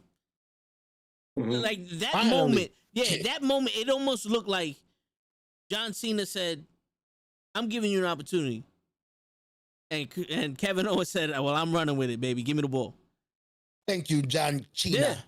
John Yeah. Cena. Not only did he run with it, that fucking touchdown that he scored was amazing, and the dance was great. Oh yeah, oh yeah. I Because handed it what he all. pretty much showed, what he pretty much showed is that, with all due respect to Cena, there's somebody way better than you in this ring right now. With all due respect, both character, wrestling ability, and all-around charisma. Because Kevin just got that thing about him that you're like, yo, listen, I wanna hate this dude, but shit, he's right and he's good. Yeah. You know what I'm saying? Like the guy, he doesn't look it right, and that's the thing about Vince. But he doesn't have to look it. He can just go. You know what I'm saying? The guy's like 266 and can go. And the crazy shit is in NXT, I didn't like him. I didn't like his character. You know, just because it was like he was the bad guy. Him. No, I didn't like. He was the bad guy. He beat up Sami Zayn. You know why I loved it? Because when all of a sudden Samoa Joe came face him, like, yo, I'm about as big as you are, son. What's up? No, yeah. He's saying, I'm not Zayn. I'm like, yo, we're close. What's the deal, bro? I always love when somebody meets somebody like about the same size. They're like, oh shit. All right, Word. This is weird. It makes sense. He's not small. He's not small. No, But I get no. what you're saying. I get what you're saying. But Like he was just do one of picking on these. Zayn. yeah, One of these. but when he wrestled Cena, Oh yeah. I used to love those. Put your hand up, I used to fool. love those. Yeah. the Battle of the Strength. I and shit. miss those. I miss those. I want to see that in a match. So like a Roman match, I want to see some. Yeah, what's up I'm now? like, wait, man? are you Old testing school. the strength? Old Like if school. Cesaro would have done that on some. Yo, Yeah. Wait, what? We're doing that? Roman see, Reigns. see that. I feel like Old Roman Reigns school. would have got Oh, yeah, embarrassed. Roman Reigns would have got No, embarrassed in that. Yeah. Cesaro was literally pound for pound, probably the strongest person Yeah. there. Period. Yeah. Let's see if Yeah, you the no, big seriously. dog. Put your hand up. No longer the big dog. I remember, you know what I read somewhere that I think Michael Cole referred to him as that, as he was a tribal chief. And Paul Heyman told Michael Cole, like afterwards, he saw the thing, and he was like, yo, don't ever address him as that again. For He's real? done with that moniker. Yeah. But So he's in done with Paul tribal Heyman's chief? defense, as the big dog. For In Paul real? Heyman's defense, Paul Heyman's defense, he was like, yo, he's right. If you want to get the tribal chief over and, on the head of the table, you can't say the big dog anymore. Yeah. Mhm. That's when everybody hated him. Like, hated him when he was a good guy. I agree. Y2J did it. Yeah. No, yeah. I mean, it's Y2J. Y2J. There's a lot of shit he could say they can get away with. Yeah. But And he said, yo, get rid of the Y2J, bro. Don't call me that no more. Yeah. Jericho straight up said it. Yeah. Call me Chris Jericho. Yeah. That's when he had the suit on. Call me Chris Jericho. Yeah. Because now I'm an asshole. And he even said it during in AEW. He's like, I'm not a WWE product.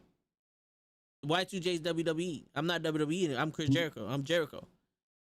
You know. Remember, Jericho was one of the guys that he said Roman could be this if they let Roman be Roman. Yeah. You know what I'm saying? He's always loved Roman. He's like, yo, if they let Roman be Roman, look what he is now. You know what I'm saying? Like, yo, and I remember in one of his podcasts, he was like, yo, that's why I'm always saying that we just let him be him. You got that guy. You could have had that guy for years. You know what I'm saying? But I'm happy we have him now. At least SmackDown's bearable. And it's crazy because he's him alone on SmackDown is carrying SmackDown. And then you had the Hurt Business, which was a faction, was carrying Raw, and they said, you know what? Let's break up the Hurt Business. How you gonna break up Roman Reigns? You can't break up Roman Reigns. So fuck it. Let's give him more people. Wait, before I get more questions, because it's about this. The Hurt Business, why would you break it up? I hate WWE. They break up stuff that actually works. The Hurt Vision. What's this little chubby guy? He had a tag team and they were funny. Little chubby guy. He was going out with Mandy. Oh, Otis and Tucker. Oh, heavy machinery. Bro, they're breaking up shit that works.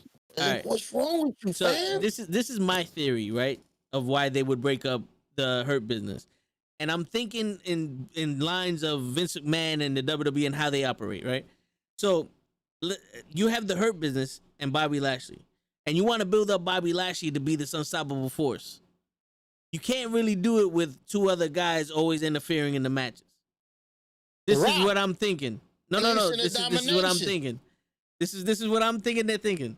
So it's like, if we break up the Hurt Business, then we can make Bobby Lashley this unstoppable force. So that way in SummerSlam, when we have audiences, he can go up against Brock Lesnar.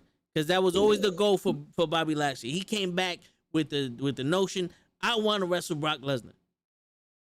And to have SummerSlam, Bobby Lashley versus Brock Lesnar, someone who's unstoppable, beating everybody on their own, versus Brock Lesnar, this is going to be big time.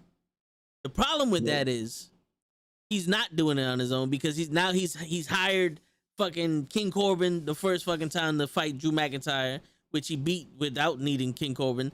And then he wanted to get Braun Strowman to help him in the triple threat match where he didn't need that either. So they're contradicting booking each other. Honestly, they could have kept him in the Hurt Business, had Shelton Benjamin and Cedric Alexander the tag team champions, and they would have showed how powerful that faction was.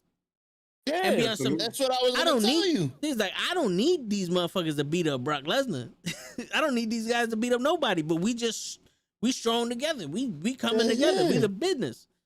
I'm Tom Brady, and they the Buccaneers, but I'm still fucking Tom Brady. Right. And they split up Otis and Tucker because Otis was the heavyweight champion. I mean, Otis was the Money in the Bank, and it was like, well, how are we gonna get him to lose it? He obviously can't lose any match ever. So we gotta have his tag team partner fuck him up. So that way Tucker could be healed, and we can have at least a 6 month run between Tucker and Otis. What's the best way to start that off? Send Tucker to fucking Raw with Mandy, and then do nothing with Tucker, Take his title, his shine, his bitch, his heat, his good fucking girl, his fucking team, and get him the fuck out of here. Let's break this shit up. This is too good. Y'all having too much fun over here. Yeah. So I wonder if they should even jump in. Just let shit organically go, and then sometimes chime in like, yo, I might not like that, but let it just flow. This shit is working. Oh, we don't need to. Fuck it. Let's get out this room. We don't need to write shit today. Everything's been working for this week. Just keep the storyline going. He's dating Mandy. He's in the fraction. They're getting huge. They might win the fucking tag team title at ADW or something if we need to. Fuck that. They're gonna win all the titles. We'll figure it out. But we don't need to write nothing for now. Like that's how I thought it worked. It's working. You know what it is, Show? You just pointed something out to me. The WWE is in the medication business. We got the cure. So instead of giving you the cure, we're gonna break it up into little factions. So if the Hurt Business is making us money, then we split them all 3 up. We get 3 times the money, right? What? That's math right there. That is absolutely fucking horrible. It's fucking. It makes the level of once I saw that, I was like, oh, okay. Well, no reason to watch Raw. No reason to watch Raw anymore. Yeah. Literally. And I haven't Vince watched. Russo back. Vince Russo's back. He's back. He has a podcast. Well, he has a show on YouTube. Now Vince Russo would have booked that. He would have booked that way better. Vince Russo. The Nation of Domination was Vince Russo's idea, so he would have booked that way better. You see? Yeah.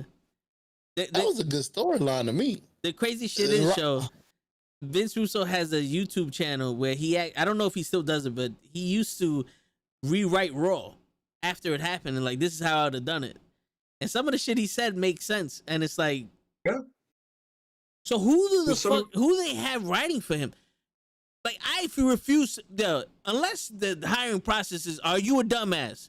Yes, you're hired. I don't see how the fuck they can be doing this shit. I mean, some stuff just naturally comes. You can see it. Some characters, you can see them just not liking each other. Look at the characters. Just very easily, you can see it, right? These people just decide, no, these characters make no sense. These characters don't make no sense. Let's put them together. And together, they'll make even less fucking sense to anybody. Yeah. And let's have them feud for a year. Yeah. Randy Orton and Matt Riddle. There you go. Matt Riddle. Yeah, Matt Riddle. Fucking I turned on Raw. You know they love the opposites attract shits. They love the opposites attract shit. But my thing is this: it's like, first off, Randy Orton, he's literally a wrestling killer. Mm-hmm. I'm gonna say this, and I said it to my brother, and he gave me a look, but I'm gonna fucking say it again. I'm gonna say it on live TV. I don't give a shit. Randy Orton can't wrestle. I don't give a fuck how you could tell me for days.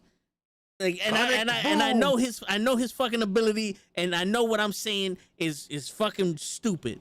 But he can't fucking wrestle. His father is, you know what? Yeah. You know what? You know why I say he can't fucking wrestle? Because Kofi Kingston, fucking Bray Wyatt, and who else did I fucking say it was? Jinder Mahal, and someone else. What? They had world title runs, and those runs weren't shit. You know why? Because they all wrestled Randy Orton for it. They all defended their title against fucking Randy Orton. And Randy Orton, and none of those fucking matches were good. None of those fucking matches were good. Not one of them. Not one of those fucking matches were good. To add to your case, I've watched Randy. I can't remember anything. I know that he has awesome finishes. That's it. From off of anywhere, I can hit it. You could be in the bathroom with a squeegee. From the curb. That's like telling me that this motherfucker can hit home runs during batting practice. We don't need him in batting practice. He's destroying champions. He did it to Kofi. Kofi could have been a bigger fucking champion if he just let him fight someone else. He did it to Jinder Mahal. Jinder Mahal was building up steam against Shinsuke Nakamura. And then he goes and fights Randy Orton, and it's like, these are the most boring matches I've ever seen in my fucking life. I would have rather seen Jinder Mahal fucking try to hit on a young fucking kid than watch him wrestle Randy Orton. Damn. It just got dark. Brawler. Got really dark. I was not ready for that turn. I'm sorry. It's not a lot of Orton matches that I'm like, I want to see again. I have to agree. I can't think of an Orton match and I'm like, you know what? I gotta see that shit again. No. I want to see an Eddie match again. I want to see Shawn Michaels match again. I want to see an Undertaker match again. I want to see Triple H match again. I want to see possibly I want to see a Kurt Angle match again. Samoa Joe, Allen, Ricochet. Hammer. At no point did I go, I need to see that Randy Orton match again. Seriously. You ruined my question because I was gonna ask, what's your favorite Randy Orton match? But obviously you can't remember. I can't think of one. Always holding his nose like he just saw somebody that stole his school lunch. Yo, I can't. I honestly can't think of one. There's only one wrestling match that he's in that I can't mention. That I was like, all right, this one is iconic, and it's only iconic for the wrong reasons. Well, two reasons, but one of them is for the very wrong reason. He broke the Undertaker's nose. No, he won the heavyweight championship. He was the youngest champion to ever win it. But the person he beat for that championship, you had to erase that match from history. SummerSlam when he wrestled Chris Benoit. Yeah. Chris Benoit. He won. Who did he beat? Chris Benoit. Yeah. Oh no. Erased from the histories. Yo, I'm just gonna say it. You know what? You know what's funny? You know what match I do realize I like what I mean? It's when the Rock and Sock Connection got back together. Oh, WrestleMania? For that shitty ass WrestleMania with Brock and Goldberg shitted on everybody. Mm-hmm. That one, yeah. I like that because it was like, I like it because of the Rock and Sock Connection. Fuck Orton. You know, but I was like, oh, it was a cool moment. You know what I'm saying? Yeah, but fun. Even that match was a little. I can't even. Like once again, I can't even. Like if I'm trying, like his match with Mick Foley where he arrived. I'm like, no, I'm good. I'm all right. I love Mick Foley, but I don't need that. I don't know what he thought. I don't know what the fuck he arrived to. Arrived to this shit. Word. He got named Headlock Orton because he would headlock and just not do shit. So I'm like, yeah, go fuck yourself. And the crazy shit is, show Orton has the size, the look, and the ability to be one of the greatest wrestlers to ever step foot in the ring. And the aura. It's funny because JBL said, if I was to build a wrestler from the ground up, it would look like Randy Orton. I'm like, I cannot disagree with it. Yeah. For Vince McMahon. That's exactly what he's like. He likes that kind of thing. You know what I'm saying? Mm-hmm. Like, that's the way you build them. Look like that. You know what I'm saying? To walk like that. Talk, it's my skills ain't good. But, yeah. He should have been so much better than he was. He would have put effort into it. And with his father. Show, imagine this. Imagine this. All the matches he had, I would say 90% of them, especially nowadays, he wasn't even operating at 50% of his ability. He was phoning in every single one of those matches. If he would have actually wrestled and put on an actual wrestling match with The Fiend at WrestleMania, no one would have mentioned Sasha Banks and Bianca Belair. No one would have mentioned Cesaro and Seth Rollins. No one would have mentioned Roman Reigns beating Daniel Bryan and Edge. This is where my problem. That's where my problem comes in. It's not his ability. It's what it reminds me of. I'm sorry. Go ahead. Finish. It's not his ability. It's what he's fucking doing. Hmm? That's all I want. That's all I wanted to say. Go ahead, like. He is the equivalent to BJ Penn in the UFC. Oh yeah. The prodigy, right? The prodigal son, right? Mm-hmm. But he never wants to put in the work, and BJ Penn never put in the work. That's why he got beat by GSP, Matt Hughes, guys that put in the work. These are the guys that put the work in. You know what I'm saying? They made the effort. BJ Penn was called the natural, right? Like he was naturally good. He was a prodigy. He was really good naturally, but he never put in the work. He never put in the work. That's the problem, and that was Orton's problem. Since people told him from day one that you're just naturally good, he was like, oh, I don't need to do shit. Fantastic. So he doesn't do shit, and there it is. And that's where the reputation goes from. Everybody's giving me treats because of my father. I heard about that. Oh, you Bob Orton kid? Come on, we take you under the wing. Absolutely, yeah. But that's the thing is, because everybody was telling him he was so good so young, nobody was like, yo, you need to work. Nobody told him that. Got a fucking soul. Listen, if he hears this, it wasn't me saying this because I saw how he attacked that guy in fucking Kuwait, I think. The reporter. Look at me in my eyes. I tell you one thing, man. If I'm man enough to say that shit here, I'm man enough to say that shit in his face. Hey, I seen him attack a reporter. I've seen Orton throw. I've seen this Orton throw a punch. It's slow as fuck. The Matrix. Like throw a real punch. You just do the fucking. That's a Spider-Man one that's shit. Why you wrestle. That's why you wrestle, right? I get it. I caught it on the way back. That's why you went AWOL in the Marines. You should. Damn, son. Dang, Orton. But moving along from that answer. Yeah. Let's book of questions because I need to get rid of some of this. I got 4 pages. As y'all talking, I'm just writing. How about I throw a couple out and y'all let me know which one y'all want to talk? Wait, you want to do like some rapid fire? Yeah, we can do some rapid fire. Rapid fire? All right, let me slow it down. It was fun. First question: people that have been fired, who would you want to see come back? Samoa Joe. AEW. AEW, I mean. Who would you want to see in AEW? I see an AEW. Samoa. Yeah, Samoa Joe. Samoa? Right away. Samoa Joe, right away. CM Punk? Okay. No. I don't want to see CM Punk anywhere right now. Yeah. Ryback? No. Ryback in TNA. He'll fit TNA. Ryback would be good in TNA. Okay. Yeah, TNA. Yeah, I can see that. If they, hypothetically, Kevin Lee? Of course, Kevin Lee? Would you want to see him in AEW to shine? Keith Lee. Keith Lee, sorry. Keith Lee.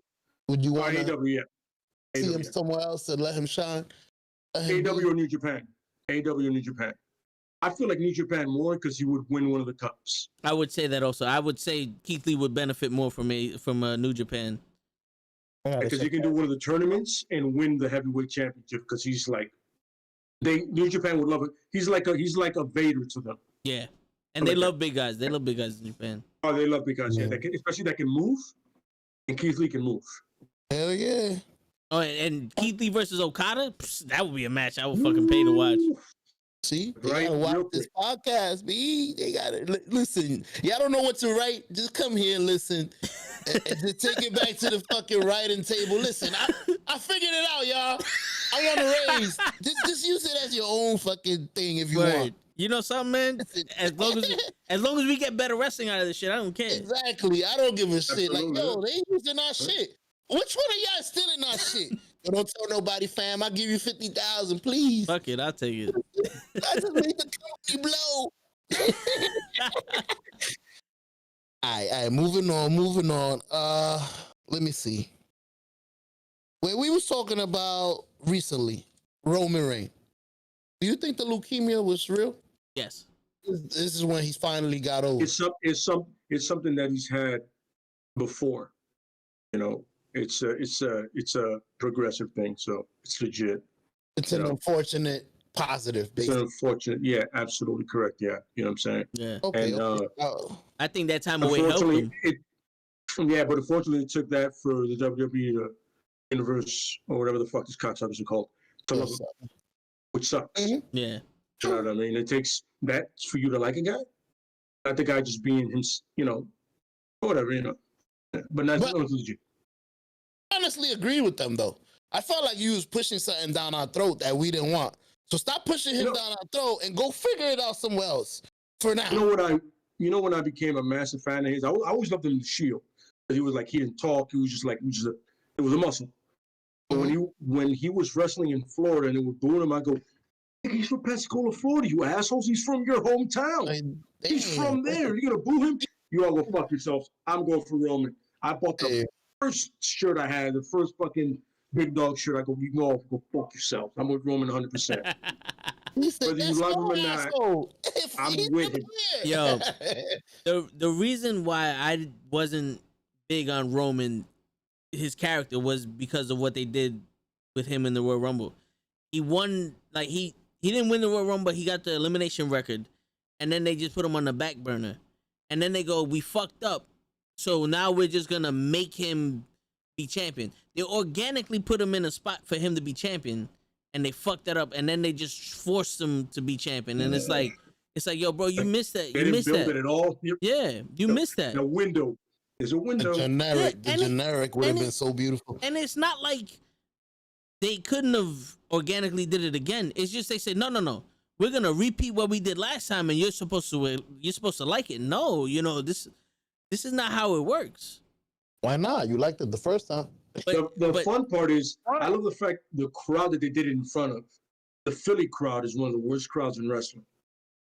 They hate anything that they don't feel. Like, it's Philadelphia, too. Philadelphia is fucking like that. Eagles, Sixers, hell yeah, Society, they fucking suck. You know what I'm saying? But the point is, if you're from Philly, you know I'm not lying. You know you guys are tough fans. So don't fucking start throwing shit out here. You guys know you're about as bad as New York fans and Boston fans. Be realistic. Burned the city down when y'all won. All right. Yo, that's where ECW started, bro. They're not gonna let no bullshit happen.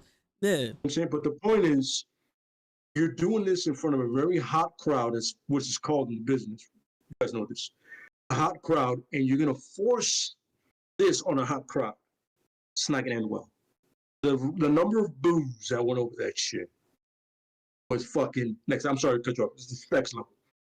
I remember watching that shit live, and I'm like, wow, I haven't heard boos like this since I've seen a heel win a title. Yeah. That was it. But the face won the title, and you're like, wait, this, won the Rumble, you're like, wait, time out. Prince back. Damn, that's loud. And I got boys of mine that are wrestling fans that are like, yo, that was a loud boo. I was like, he's the face, dude. He's like the good guy. Yeah. And the thing is, they never let off the gas. He beat the Undertaker at WrestleMania, and people hated that shit. Like, he won the title, people hated that shit. He defended the title. I'm gonna lie to you. One thing, after he beat the Undertaker and he came out on Raw and all he said was "my yard now," that was dope. It was. I'll give him that. When he goes, "It's my yard now," and then he just dropped the mic and walked out. What do you need to do? Yeah. Let horse guys do horse shit. He's a big dude. Horse guys don't need to be on the mic for too long. Like, yo, you want some? Yes or no? Drop the mic. Let's do this.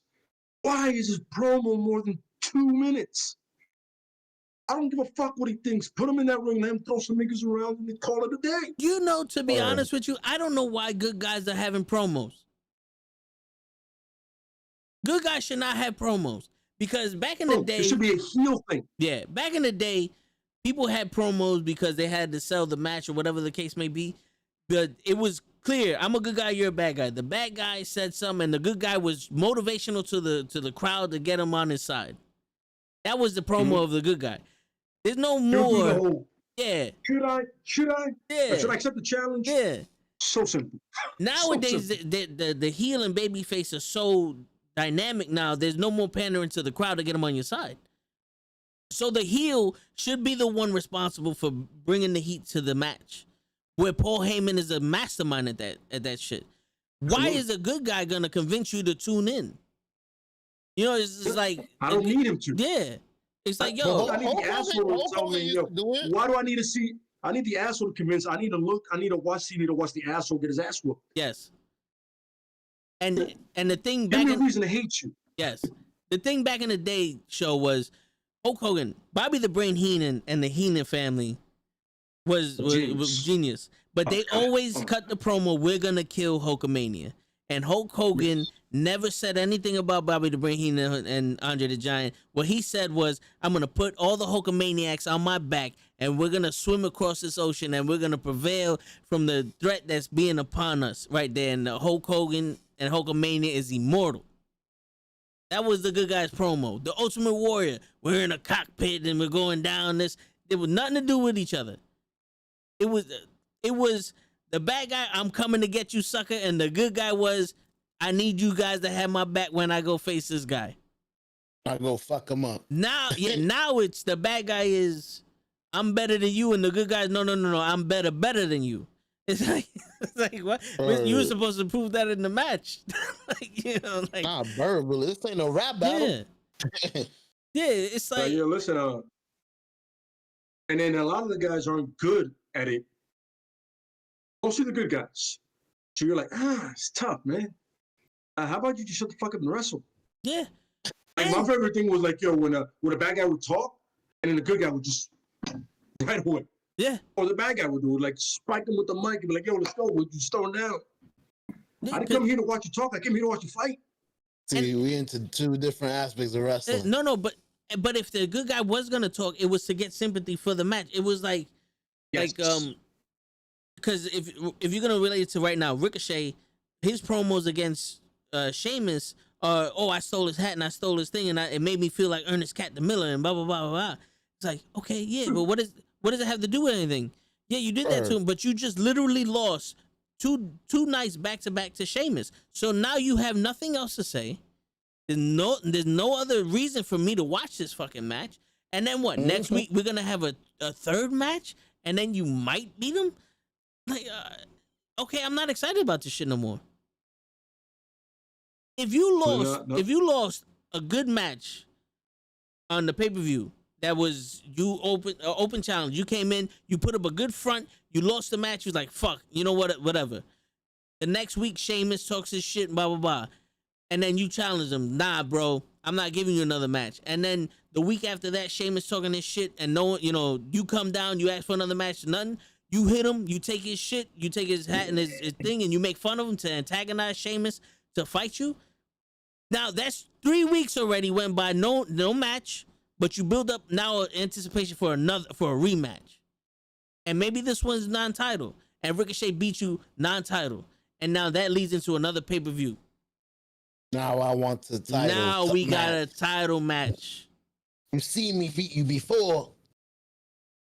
Put the title on the line. You see how the storyline became organic, and they didn't have to wrestle each other every fucking match, every fucking week. And it flowed so seamlessly. And I didn't change nothing but the fact that they didn't wrestle.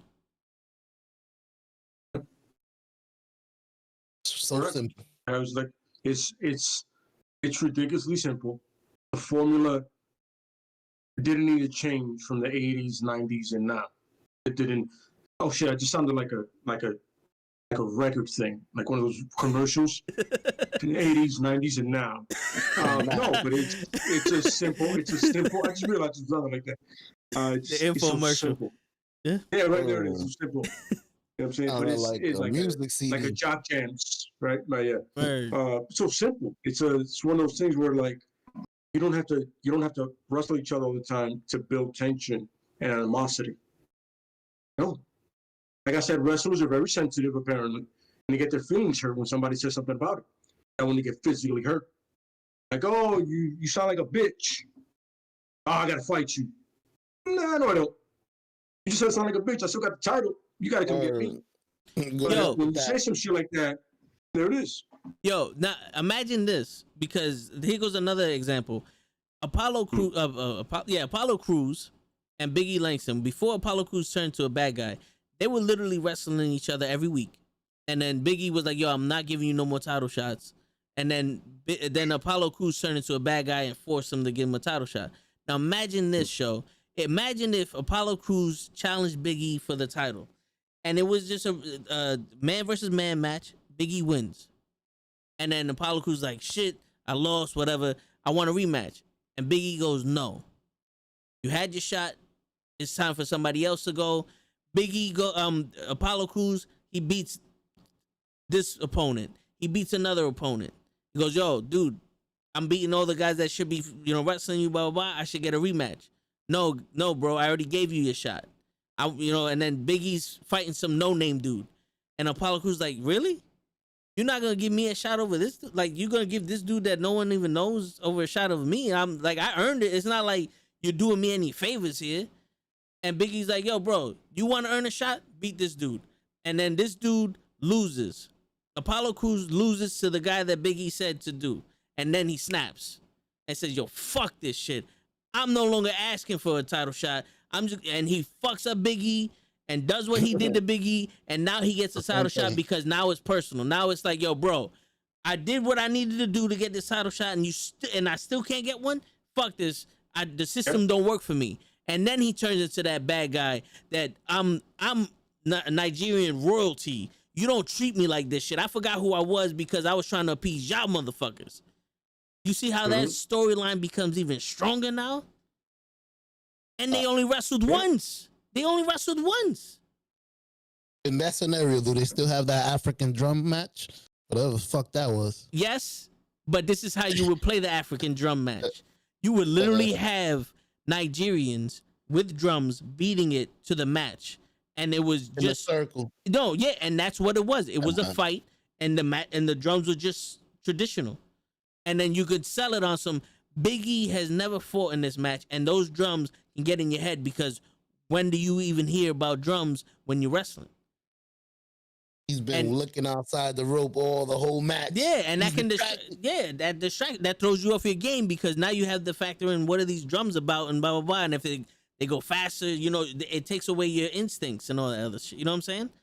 So that's something that you could build on. And they only had one match. They say 3 matches and fucking and it ended at WrestleMania.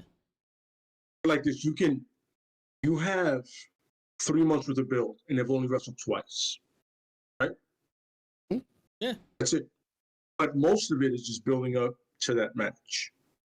They haven't wrestled 75,000 fucking times. The builders, they've wrestled twice, and most of it is just, listen, man. I tried it your way, bro, and I tried it your way, and I tried it your way. Fuck all of this. This is my way. Yeah. And ultimately, that's how a lot of it goes. Like, yo, listen, man. I tried to play with the system. It didn't work for me, like he said. I have to go my way. This is the only way it's going to work, right? And then, like, you realize that you're this person who you, from your history, or you realize, I need to stop being this person. I need to be this person. Or you just stop giving a fuck about everything and like, yo, listen, man, either I get what I want or I start fucking everybody's shit up. Right. Like when guys used to hold shows hostage, like, yo, listen, until I get a title shot, I'm going to sit in this ring. Whoever comes out here, I'm going to fuck them up. Nobody's coming out to the ring. Whoever comes down to this ring to have a match, I'm going to drop them, roll them out, bring the next one. The show doesn't move until I get a title shot. That'll be dope. 8 wrestlers on the floor. So it's like, yo, and you don't have to, you play it out for 10, 15 minutes, right? Like at the top of the show, dude comes out, Cherry goes, yo, I'm not going anywhere until I get a title shot. This is a bunch of bullshit. I've been waiting for way too long. I've been the company guy. I'm done with that shit. I'll have a match tonight. Fuck your match. Fuck you. Whoever comes down that ring is going to get it, and they know me. Let's go. That would be dope. Go down the ring? Yeah. That's been done. Go off, and then like he's just waiting for the curtains. Yep. What happened? He's back there with another body. Nobody's fighting. Yo, whoever you, that's after that guy rolls out, whoever he's gonna face, I suggest you don't come out here. But if you do, same thing. You're gonna be right here. And he's gonna have a whole crowd. Being in the ring, you have the advantage of the guy hitting you coming to the ring. So you're just waiting there. So I'm like, well, come on. Let's go. You're next, Chief. Bring it on. I'm waiting in Gorilla. It is so simple. And yo, waiting in the ring for the next person, like, yo, until I get a shot or if somebody gives me anything that's according to a shot, the show's going nowhere. And that's dope. And yo, that's how Bobby Lashley could have been built up with The Miz. Cesaro could do that shit right now. Cesaro could do that shit right now. Getting shine? I see him going. Isn't he going for the title or against the big dog? He lost. He lost his match. And then, but that was confusing because after that match, Jimmy beat him up, and then Rollins beat him up. It's like who else was coming down there? Hornswoggle. Is Hornswoggle coming out? It looks like what they're going to do is they're probably going to have Jimmy face Roman at Hell in a Cell, just like Jay did, to fall in line. Jimmy's the one coming back? Yeah. Jimmy's the one that came back. That he has a shirt that says "Nobody's bitch." Okay. He's gonna run against the machine. You could tell. I'm not your bitch, Roman. I am not a fan of doing the same storyline on the same pay-per-view within a year of each other. Yeah. They're gonna say it's not the same. But they have been so consistent, so good with that storyline that I gotta give them some kind of leeway. Because Raw is terrible. Yo, but I gotta be like, yo, man, listen, at this point, bro, it's still a good storyline. It's still a good thing going on. But I'm like, yo, I gotta give you to the point. Like, you know what? You know what? I might have to take an L for this tonight. I might have to take a knee tonight. Run out the clock. Move along. Yeah. You know what I would do with the that? story would be good. You know what I would do with that storyline? Like, I would have Roman go, Jay, get your brother in line at Hell in a Cell. Oh, no. Mhm. And here's what it is. If you lose, you're out of the family. But if Jimmy loses, he has to fall in line. He falls in line. And you Absolutely. make brother versus brother. And that match, The main event. that match right there, if done right, can pull the heartstrings of every fan that's emotionally invested. You'd have the conflict between both brothers, and it's perfect. Yeah. It's perfect. Because Would they you can be tell able the to say story. who? Because they can Oh. tell the story of them not wanting to fight each other, but they have Absolutely. to. They But have they're- no other at one choice. point, they're both in the ring and they're looking at each other. Know that Roman and Barney come out, and Roman goes, "You know what you need to do. You Yeah. both know what you need to do." And you can have their No. father. You can have their father and their grandfathers come out like they did last year, Mhm. and be on some nope. You can have Rikishi come out. Yeah, Absolutely. and be on some nope. You guys Yeah. agreed to this shit. Take your blood out You of gotta it. do it. You're a That man. Samoan dope. stuff is Yeah. that Samoan stuff is legit. That Samoan Drop stuff is your legit. whole It's hard. pops. It's hard. You know what I'm saying? It's just drop them. Bang. Yeah. Yeah, nice. See, like the nice promo right there. Now since day one ish. Gotta be that. It's the You gotta be Usos. it. That gotta be it. You gotta be 100%.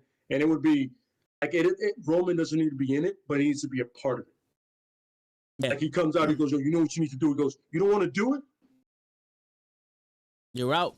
Family's telling you need to do it." You know what I'm saying? And then somebody can drop in there, but The Rock wasn't out there. And all of a sudden, plant that seed for that. You plant the seed Damn, for that. bro. You just Yep. read Like the my sheep for the guy. mind. I was about to Yeah. For write the it. guy. Yeah. The Rock comes back. You plant the 'Cause- seed for the guy. You're like, yo, listen, somebody goes, listen, like somebody could come out the next time and go, listen, you're the head of the table, right? You're the guy, right? But if I'm not mistaken, isn't the head of the table The Rock? You know, Dwayne Johnson, the guy's about to be Black Adam? Mm-hmm. I feel like, drop the and it could be somebody that wants to challenge him, Anybody. It could be, pick anybody you want. Like, yo, but I feel like, shouldn't it be him? Because he's way more successful than you are. He's And bringing you more. could just see Roman just getting that whole like, but he's not here. He goes, he doesn't need to be. He's clearly more important than you are. Yeah, he's bringing And more then to the there it is. table. Yeah, Yes. Yeah. because then you just the legitimate heir to that throne is The Rock. if you want to talk about head of the table, that guy has a production company and energy drink. Who the fuck you have an energy drink? I don't think You so. got a tequila, bro. You have a nice shirt. You have a nice shirt. He has a I nice like it. slogan. I like the shirt. He's I like the acknowledge me shirt. I like even on your pants when you wrestle. It's cute. word. But you don't have any of that. You've never been in a Fast and Furious movie, have you? Oh, you've been in one. But that wasn't that important, was it? He had And one. then you just He had a ooh line in it. That was it. Yeah, it's well, you do the Van Damme, you did the ooh, right? That's the thing you do, right? You do that, right? Hey. You do that, right? You just take Van Damme, Triple H, and do that again. Or like a guy like Matt Riddle would have been perfect for it, by the way. Matt Yeah. Riddle would have been the guy to fuck to be like, yo, aren't you The Rock's cousin? I knew you, bro. I knew you. And then man. Matt Riddle could have got You look really fucked up, familiar. and that would have been it. Yep.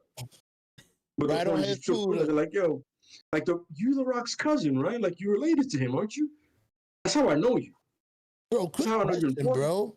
How are you the head of the table if the When Rock there's a guy that's he's about to be Black Adam in a DC movie. How are you the guy?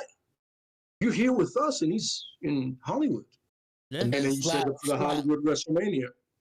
slap from There fucking from Roman Right. Reigns? As soon as he says that, flat. Shut up. But I gotta go with Vince. The brother thing would be the perfect thing instead of having Roman wrestle. Because sometimes the That's champion dope. doesn't need to be there. He just needs to be a part of it. He doesn't need to be in it. He needs to be a part of it. And that's a good one. I didn't think about that, Vince. Good booking. That's good booking. That's dope. But you know, you're not gonna do that. Nah, that's too dope. We just got Jimmy and Jay fired. My fault. No, yeah.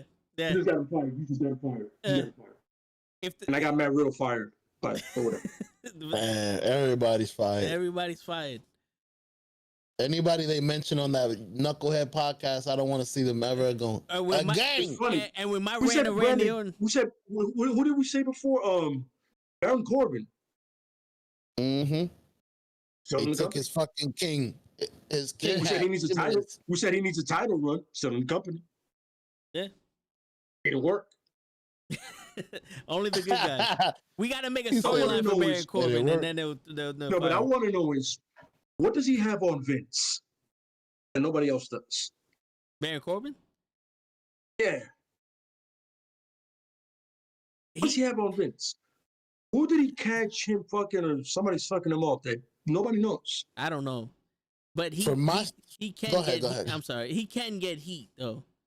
But That's what I was gonna say. At one point, Baron Corbin was the main heel in wrestling. Yeah. He was holding down the heels for a couple of years, bro. Yeah. I was gonna tell you that. But that's not really a testament to him. That just shows how bad everybody else was. Or how fickle the fans are. True. Like, you got to remember, there's people that draw heat, and then there's other people that draw nuclear heat. Yeah, Paul Heyman draws nuclear heat. Paul Heyman says two words: either you're with him or you hate the bastard. Jericho. You know what I'm saying? It's that simple. Then you have Corbin. You just hate him to hate him. I just don't like you, bro. Like, it's cool. Like, it's cool to hate him. You know what I mean? Yeah. Like, it's cool to hate him. It's normal. You look at your face. Yeah. That's correct. You don't hate him because he's good at it. You hate him because you just hate him. Word. Yeah, everybody else hates him. I'm with it. I mean, you got skills, but still, I hate you. Look out of here. And it's not the same. The heat is not the same. Like they say in the business, the heat is not the same. You know what I mean? But, you know, I mean, he was popular for a moment. I get it. You know what I'm saying? Hey. Hopefully this thing with Shinsuke turns all that. You know what I'm saying? Yeah, but it feels like like that reheating frozen dinner with Shinsuke. I ate that already. I don't want to eat that. Yeah. I need a new meal. They had their shit already, Shinsuke and Baron Corbin, right? You know what I mean? It's like, come on. I get it. I mean, but it could bring back King in the Ring as an actual pay-per-view. One day, if you have King in the Ring with their tournament going throughout the pay-per-view, right? And you have matches or whatever, it'll be worth it. That's awesome. Yeah, that would be a perfect way to. But this should lead to them just feuding. Fucking, but it's a piece of shit. The thing is, you need Shinsuke to win, and for him to be the king of strong style. Absolutely. Come back as the king of strong style, not this artist shit. Absolutely. Yeah, the king of strong style. That's it. You know what I'm saying? Like he's Kinshasa-ing everybody in the faces. Yeah. Not in the back of the head, just they turn around and they're catching knees. You know what I'm saying? Yo, and as much as I would love to see Shinsuke and Roman Reigns go at it, because Shinsuke is phenomenal, not on the mic, but just reacting to someone talking to him on the mic. What he did with Samoa Joe. That guy, he's that guy. Yeah. He don't get intimidated by nobody. But I would love to see Shinsuke go to Raw. Put Shinsuke on Raw. Shinsuke was an MMA fighter, so he's like he's good. Yeah, he doesn't. He scraps. Like he legitimately scraps. Yeah.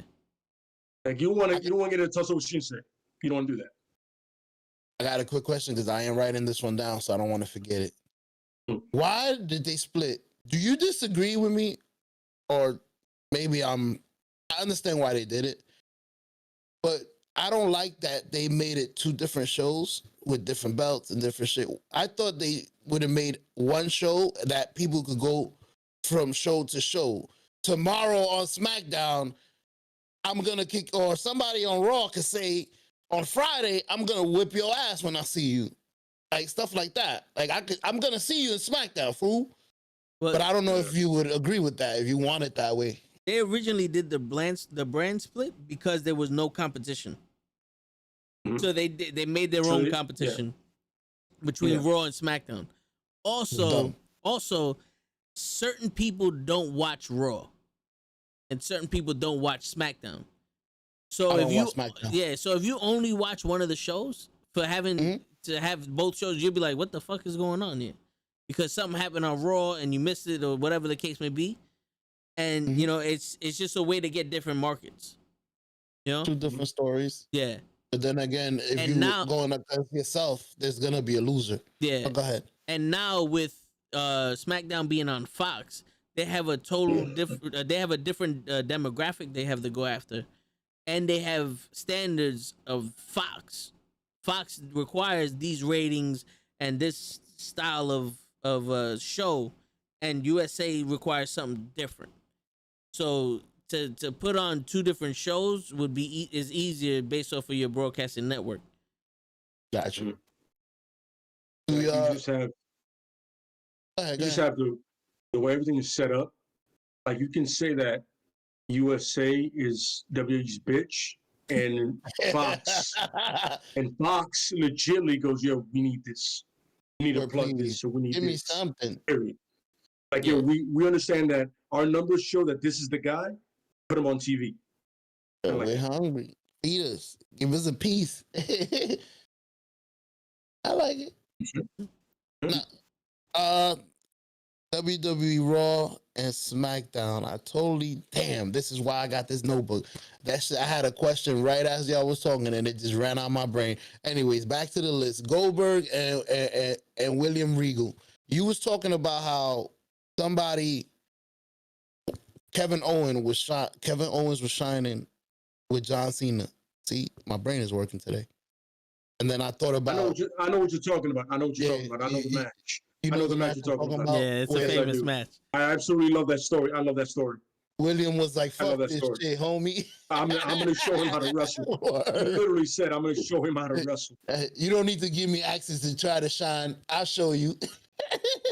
Well, the thing is, William Regal, literally, at one point of his life, he was like 15 or something, he was literally fighting for money. And people were like, oh, it's a wrestler, whatever. He was like, no.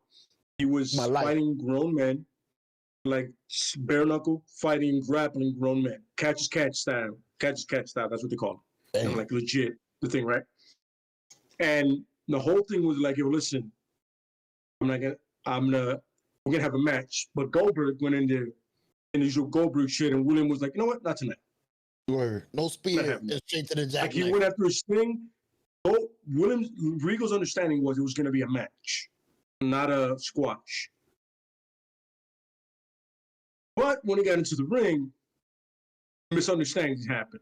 And he wrestled the match. I think he did he wrestled a Regal match, not a Goldberg match. Nope. I'm not making moves were gonna get put in there. It was gonna be legit wrestling, and he really stretched out Goldberg to the point that Goldberg went to the back and bitched about it.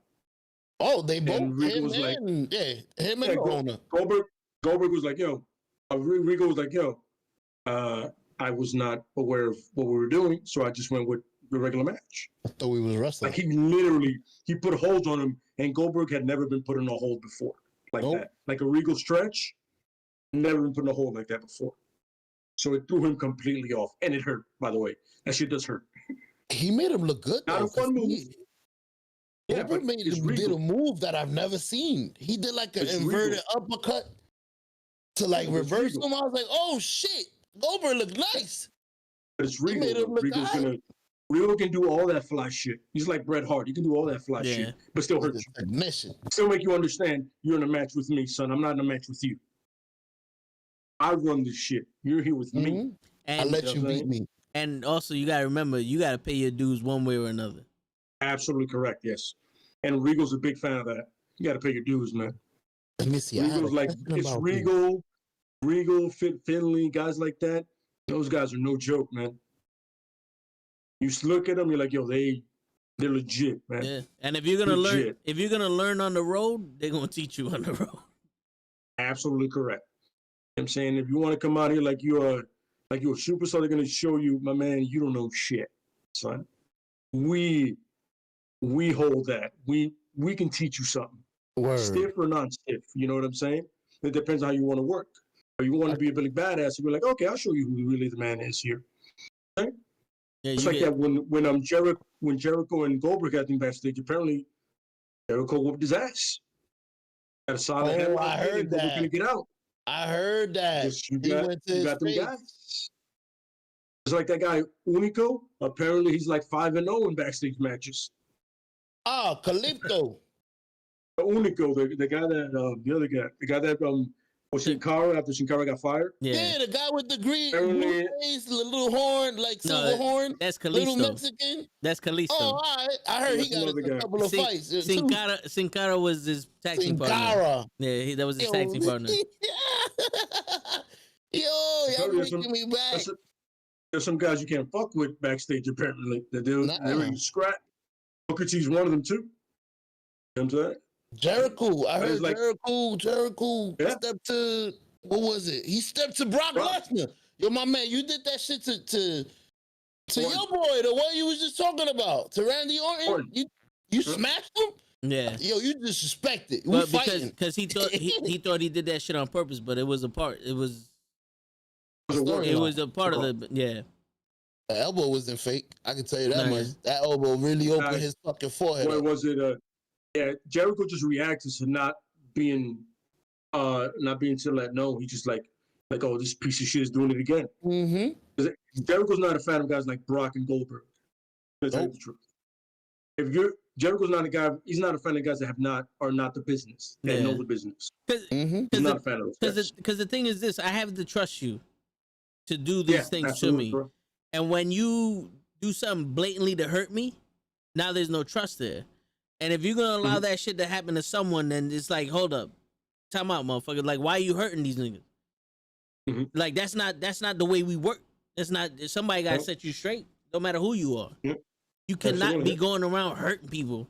Like, there was I'm sorry to cut you off, show, but there was you ain't cutting me off. I'm just giving you the signal. I just thought of that. There was a female wrestler. She was in Lucha Underground, but she was in III.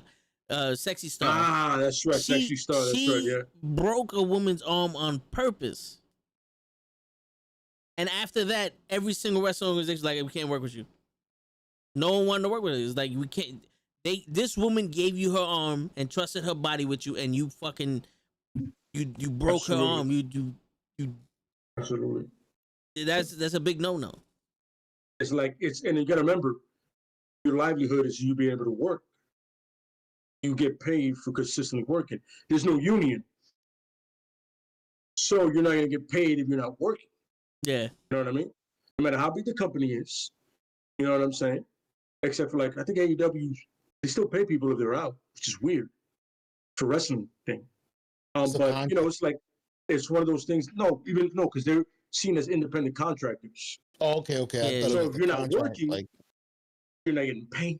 Yeah. But the thing is, I'm trusting you with my health, and you're trusting me.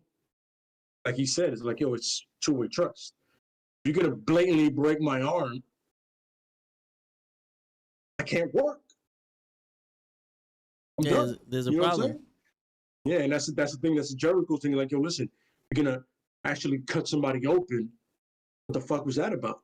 But nobody told Jericho that it's a work. That it's like they planned it.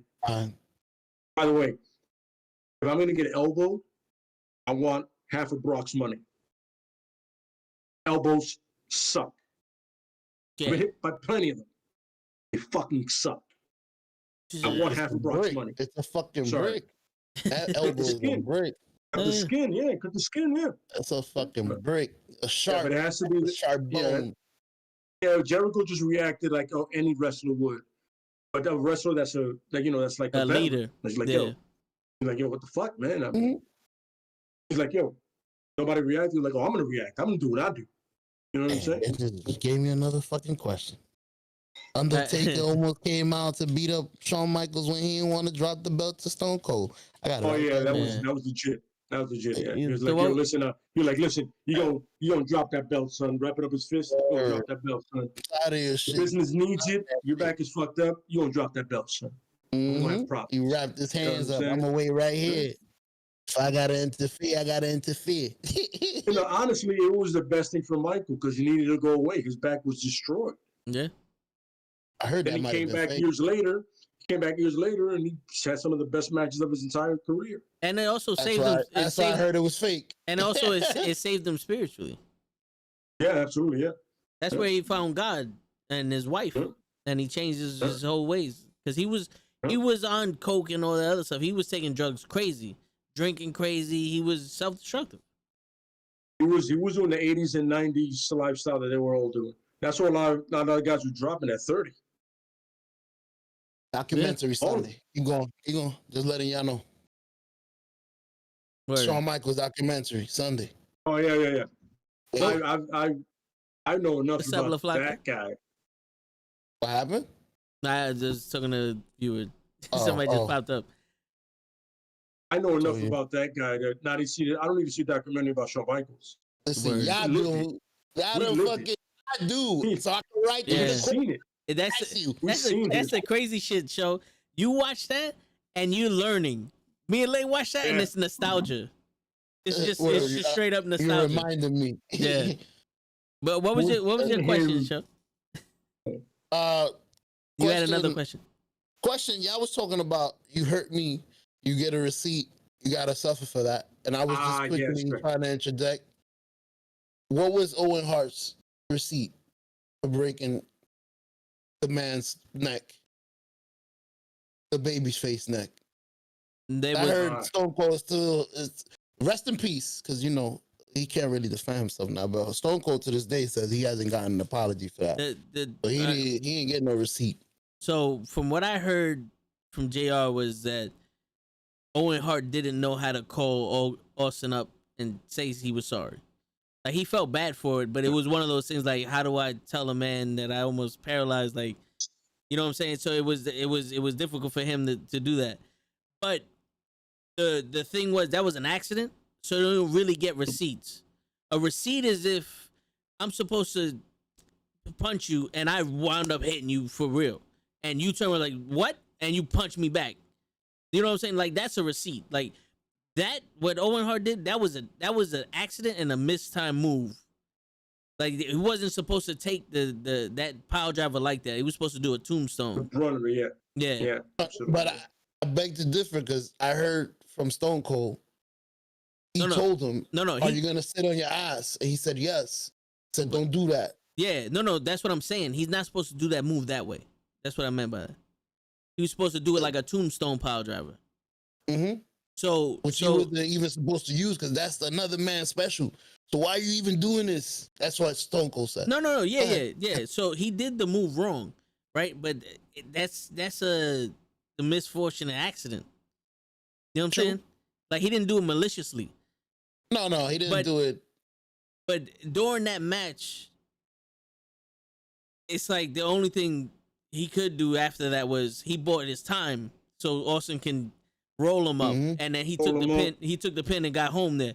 In the shittiest roll up ever, by the way. Yeah. Oh, he was able to move, bro. Oh, he moved You it up.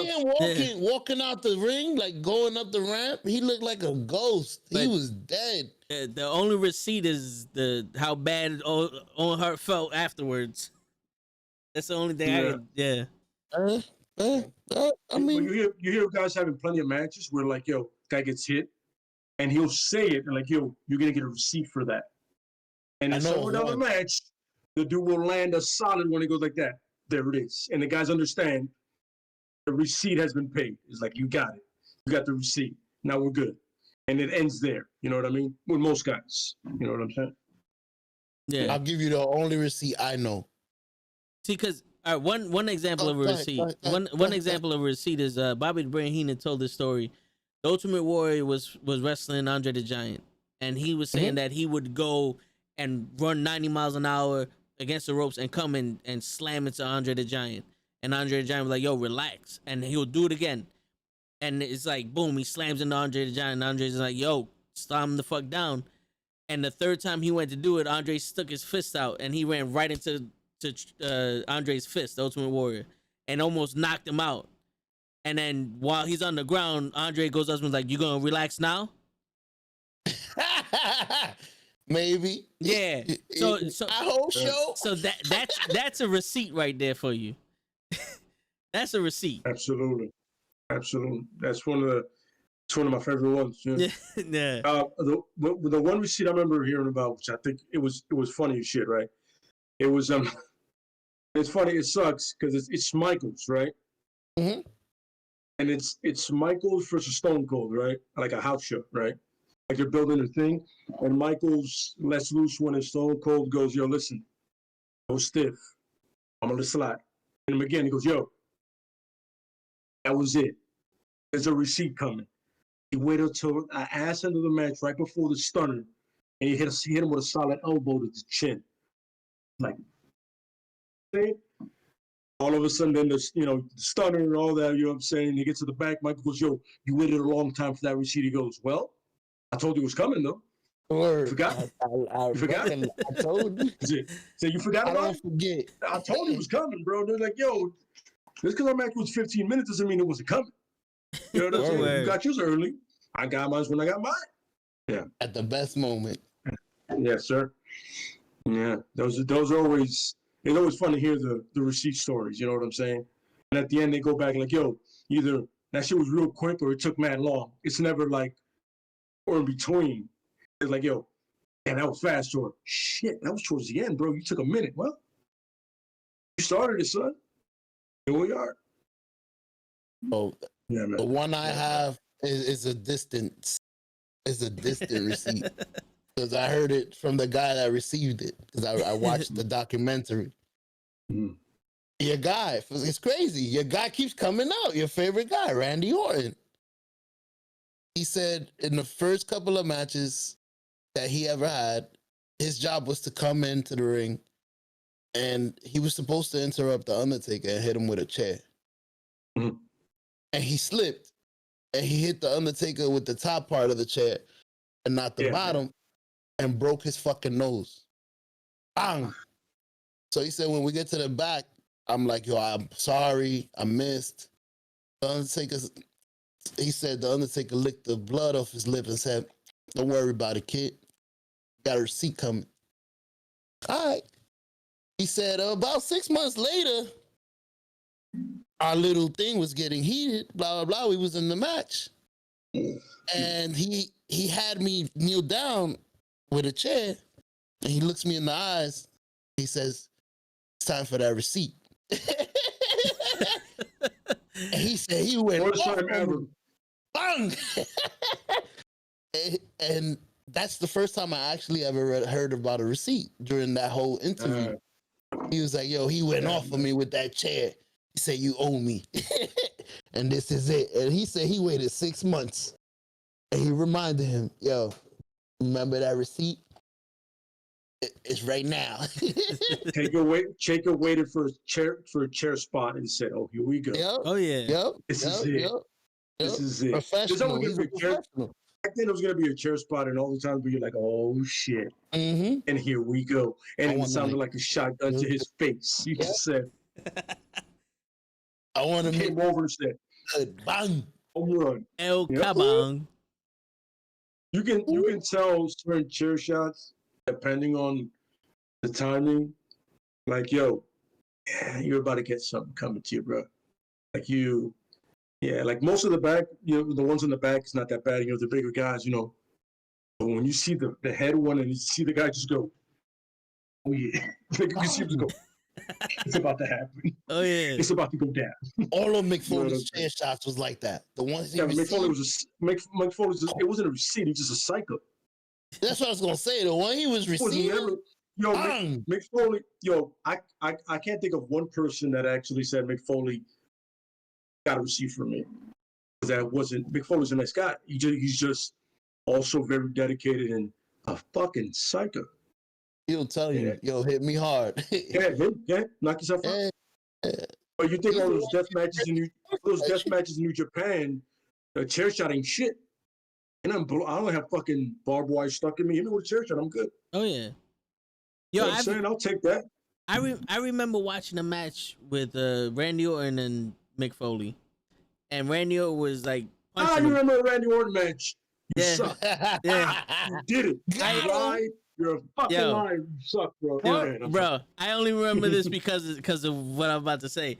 Randy Orton's punching him, and Mick Foley's like, "Fucking hit me," and you see Orton like actually punching him. No receipt there. They're actually punching Mick Foley, and Mick Foley's like, hello, come on. It's like, make it fucking real. Yeah. And that reminded me of when like Sabu fought Terry Funk. It's because, you know, they had their barbed wire match and Sabu tore his bicep and Terry Funk's still wrestling. He's like, yo, fuck your bicep. And Sabu just turned around out of nowhere and just started wailing on Terry Funk, like, motherfucker. And then bicep. Yeah, and then he taped his bicep up. Like he got taped it up and then finished the match. That's a gangster. That's a classic. Yeah, Sabu was a gangster. It's different. Oh, by the way, throwing it out there. Rest in peace, New Jack. Oh yeah. He's a gangster. Yeah. I thought about, Oh my goodness. Yeah, bro. To New Jack. Always fun. His matches were never wrestling matches. Those are fights. There was never an arm drag or like a clothesline. You can't see it. New Jack. New Jack. Yeah. That was the epitome of not giving a fuck in wrestling. That's what I was gonna say. That's why he's on the list. I heard he was. He was as. I mean, if you got booked in a match with New Jack, you know two things are gonna happen. Someone was gonna bleed, and there was gonna be not one fucking wrestling move. Oh yeah. No wrestling. That was the only match. It was not gonna be a Bret Hart classic or Eddie Guerrero special. No. Or Shawn Michaels showcasing. It's gonna be very violent. Yeah, it's gonna be a cheese grater to your forehead. Staples in your eyes. Yeah. And he gonna throw you off a balcony. A pizza roller. Yeah. It's all happening. He gonna stick galore. Remember he used to do the bowling ball in your nuts. Oh yeah. Stapler. Oh yeah. Stapling happened. Yo, I was showing Joey and one of my other coworkers when he threw the dude off of the scaffold and the guy almost missed the ring. Yeah, he tried to kill him. He tried to kill him. Yeah. On purpose. He literally he tried to murder him. He tried to murder somebody. And the guy skinned the table and bounced off the rope and came back, and all he did was, I think, dislocated his shoulder or some shit. The funny thing is, it fucked up him more than the other guy. Yeah. It fucked up New Jack more than the other guy. Really? How? Yeah, New Jack was partially blind out of one eye, and he had like a not a severe concussion, but like brain damage after that. But no, he fell down. He fell down. No, all right. So he threw him off, and he came down with him. No, he didn't come down with him. The part where he came down. I just saw him. So that was his get back. The first time they fought, they were on the like the second tier of the stadium, and there was a table there. That dude was supposed to do some move, and they fell, and that dude fell on top of New Jack, and he fell on his head. That's where he lost his vision, had the brain damage. And that was a rematch, and that's when New Jack was like, I'm gonna kill this motherfucker for that shit. And it was a scaffold match, and it was like 15 tables piled up on top of each other, and he threw him off the scaffold, and he's like, yo, I'm not, he was aiming for the floor, and that dude barely fucking hit the table and bounced off the rope. So he tried to murder somebody. I saw that. Oh man. I'll tell you my only experience I have with New Jack. But if New Jack liked you, then you were safe as fuck. Yeah. If New Jack was cool with you, like he loved the Dudley boys. The Dudley boys. And they were also the craziest motherfuckers to do it with you, by the way. That's why Devon's head looks the way it does. Mostly because of New Jack. Yeah, with the lines and shit. Besides blading, it's a lot of New Jack. It's a lot of New Jack in there. You know what I'm saying? Cheese grater. And a lot of New Jack in there, you know what I'm saying? Because there were some of the craziest motherfuckers to do it with him, you know what I'm saying? Them and the Eliminators. That was Perry Saturn and the other dude, I forget his name. You know. Yeah, I forgot the Yeah, other you guy's name. know, you got Perry Saturn. Yeah, Yeah. I forgot. Total Unfortunately, I think Elimination. he passed away too. Yeah, they had a great. Their move was great. They're like their signature move. It was like a roundhouse kick and a sweep kick. That shit was. Yeah, that was beautiful. You get a chance to look it up. The Eliminators. Eliminated. Let me write that down. See, The name of that move. The name of that move is called Total Elimination. Exactly. I lost my fucking pen. I remember Joey Styles. Total Elimination. Total Elimination. Yep. That was my shit. That's when Perry Saturn had hair. Oh yeah. Saturn had hair. I know those days. I remember those days. They were awesome. I'm starting to forget those days. Man, listen, nothing is better than not have to worry about any of that shit. I love it. It's awesome. This is true. I'm gonna lie and say I got a lot of hair under this hat. So lucky you. But also unlucky you. You gotta go to a barber. I don't. Yeah. I mean, I didn't say they were all in the same spot. Yeah, it was in the back of his head. Come back here, in the right side. All his hairs on the back of his head. I ain't shaved it like y'all. Doesn't mean it's growing. That's right. It's funny. It all left here and ran down here. It all said no. I want to be here. All my shit ran down to my shoulders and shit. Me too. I'm keeping them. No, I can't. I would be a perfect WWE star because I'd have nothing to wax. This would be like, oh, he's not hairy. I like that guy. Hey, but give him some trunks. But he's Spanish. I don't like him now. I'm already fucked. I'm not getting booked for a month. Yo, just tell people you're Samoan. If I get the right tribal tattoo, I'm good. Yeah, that's it. Yeah. That's it. Oh. My last name is Afa. Sai. Afa Sai. They'll do that.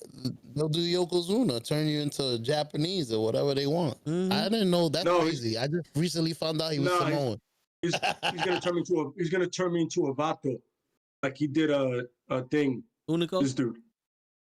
No, not Unico. Camacho, who's thing now at New Japan. He's with Tamatanga. He's with this dude.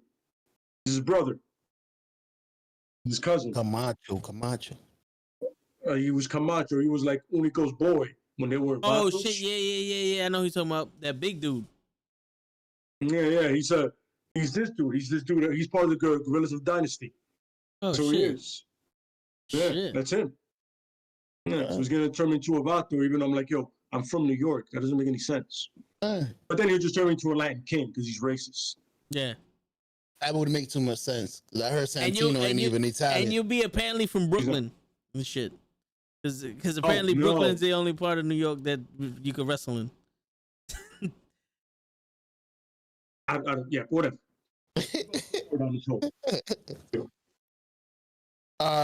Before I change the subject, New Jack City, the only match I watched, and it was recently when I was doing research for this pod. They had, I don't know if it was Paul. I don't remember if it was Paul Heyman. It was ECW. They had this guy. It was his first match. They had him in the ring. The announcer goes up to him. He's like, yo, I'm so excited to be here. He's like, yeah, did they tell you who you fighting? Nah, who I'm fighting? And then the music cut in. He's talking about that kid that New Jack fucked up. Yeah, kid, yeah. No. Yo, he came with the fucking garbage can with the candle. Boom, boom, ding, boom, ding. Yeah, it's funny. I remember Joe Styles going, did they tell you who you're fighting? Are you ready for this? He was like, no, they didn't. What are you talking about? Oh, shit. And the whole crowd goes, well, it's over for that guy. Boom, boom, bing. Yo, the crazy shit was, that was a kid, bro. He lied and said he was 18 and had wrestling training. He was like 16 or some shit like that, or something like that, and he didn't have shit. He just wanted to be a wrestler. And boy, did he learn today. No, my man came with his little basket of destruction. Yeah. Yo, you don't want to pay your dues with New Jack. Absolutely not. Because he almost probably the worst dude ever. Because he bladed the kid. Mm-hmm. And he went too deep and almost killed the motherfucker. Damn. That was because his father tried to sue the ECW and New Jack and all that other shit. But yeah, shit, I'm glad I brought it up. I ain't know the full story. Because I think he was beating the shit out of the kid, and the kid didn't want to blade himself. He said, "All right, I'll blade you," and then just fucking dug that shit in there and did it. He did a lot of selling, though. He did what New Jack does. No, he wasn't selling shit. That was real. To him. There was no selling. That was just getting your ass handed to you. Oh yeah. Yeah, absolutely. By the way, that was a really fucked up thing they did to that kid. They're like, "Wait, you don't know you're wrestling?" He was so innocent. Yeah, I'm happy. I'm like, "Oh man, is Mike awesome back there?" I'd rather take a powerbomb through a table than this shit. Yeah, right. Powerbomb me outside the ring through a table. Is that blue back there? He might not even hit the table at that point. I'll take the suplex. Anybody but this guy. Yeah, I'll take the suplex. Yeah, Paul Heyman on Talking Smack said it the best. Yeah, man. He was a gangster. Absolutely. And yo, it wasn't too many gangsters out there as gangsters New Jack. Absolutely. And the ironic part is him running around New York City doing that shit. Word. It was perfect. And in that time, in the 90s, in that time, it was absolutely perfect for him. Made perfect sense. It was New York at its finest, baby. This is what we do. Man. Bring your garbage can with you. Absolutely. And some weapons and fuck a young kid up and almost kill him. There it is. It's like he did lie, though, so he brought it on himself. But even if he didn't lie, he would have killed somebody of age. He still would have killed them. Yeah. Give a fuck. But that other dude would agree to blade. That's true. Somebody younger, somebody professional would have known. I need you to sell for me. You sell for me, or I'm gonna make you sell. Pick one. Yo, he came out there like, "Yo, hey, yo, one of my boys, Matt Awesome. He's a wrestler. He just started a couple years ago. I knew him from high school. I follow him on Instagram. His name is Matt Awesome. He was telling me a story. He showed me a video. He actually got kendo sticked by the Sandman. And this is the first time he's getting hit with a kendo stick. And I think it was Tuco Scorpio that volunteered Matt Awesome to beat kendo stick. And he went up to Tuco Scorpio. If you don't know who that is, it's Flash Funk. By the way, show. He was like, yo, like I never did that before. Like, what do I gotta expect? Like, how's he gonna do? He's like, don't worry about it. I'm gonna make sure he takes care of you. And I saw it, and he got hit in the back. And I asked him, I said, how was it? And my man turned around and said, it was fucking amazing, bro. I got kendo stick by the Sandman. I was proud for him. I'm proud of this motherfucker. But that kid that got bladed by New Jack? Nah. That wasn't a that's not how it's done. Granted, I heard the candlesticks are fake. They hollowed out wood. No. They're made from bamboo. So those things cut you. They're not fake. They're actual candlesticks. But fake. I meant like light. But the wood. thing is, it's bamboo splinters. That's what makes them dangerous. So when they open up, they catch your skin and they rip it apart. You know what I'm saying? Those are training swords and shit. What makes them dangerous is the fact that they splinter. Okay. I thought it was the material that because it sounded weird. That clack. Hey man, they hurt, bro. They hurt. Yeah. Don't trust me. Don't do it. I'm not gonna tell you to voluntarily do it. They hurt. Don't do it. Why they don't try to make? That's a quick question. Why they don't try to make it real thumbtacks? I understand the aesthetic look, but you can't cut the tips or something, make it look a little fake. Make it look literal. It's harder to get. Two things. You're dropping somebody that's probably over 220 pounds on it. That thing is gonna go nowhere but in. That's why I mean cut the tip. The only place it's going. Even if you do, even a blunt tip is gonna go in with the force coming down. Yeah. It's simple physics. It's simple physics. And the thing show is that a sharp object going into you quickly isn't gonna hurt as much as a blunt one going. You know what I'm saying? Because that thumbtack is meant to pierce, so it's gonna pierce you, and you're probably not even gonna feel it. But if they cut the tip off, you got a flat surface going into you. That's a bigger hole. That's more surface area that's going into you. That's worse. And that's something. And that's something that's not gonna. It's not gonna close as easy. Yeah. It's gonna be. It's just gonna be as open as possible. You know what I'm saying? I wouldn't take it. I'm good. Thumbtacks. Oh shit. I saw one on Big Foley's eyelid or right here. But he used to that used to be the perfect look for him. When something weird went on with him and he gave you that sideways 1 tooth, with the blood running down, with the thumbtacks on the eye, he always caught that perfect picture.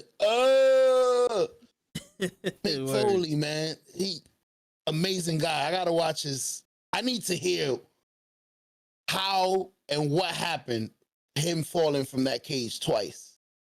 Oh, it's simple. The thing gave out. Was ready for his weight. He was. Yeah, but I mean, what did he endure? Because he didn't really say what he endured. He looked like it was part of the story for him to be rolled out, and then he got out. No, he don't remember. He just ate it. He just ate it. He doesn't remember what happened. No. I thought he knew, like, yo, I broke a rib.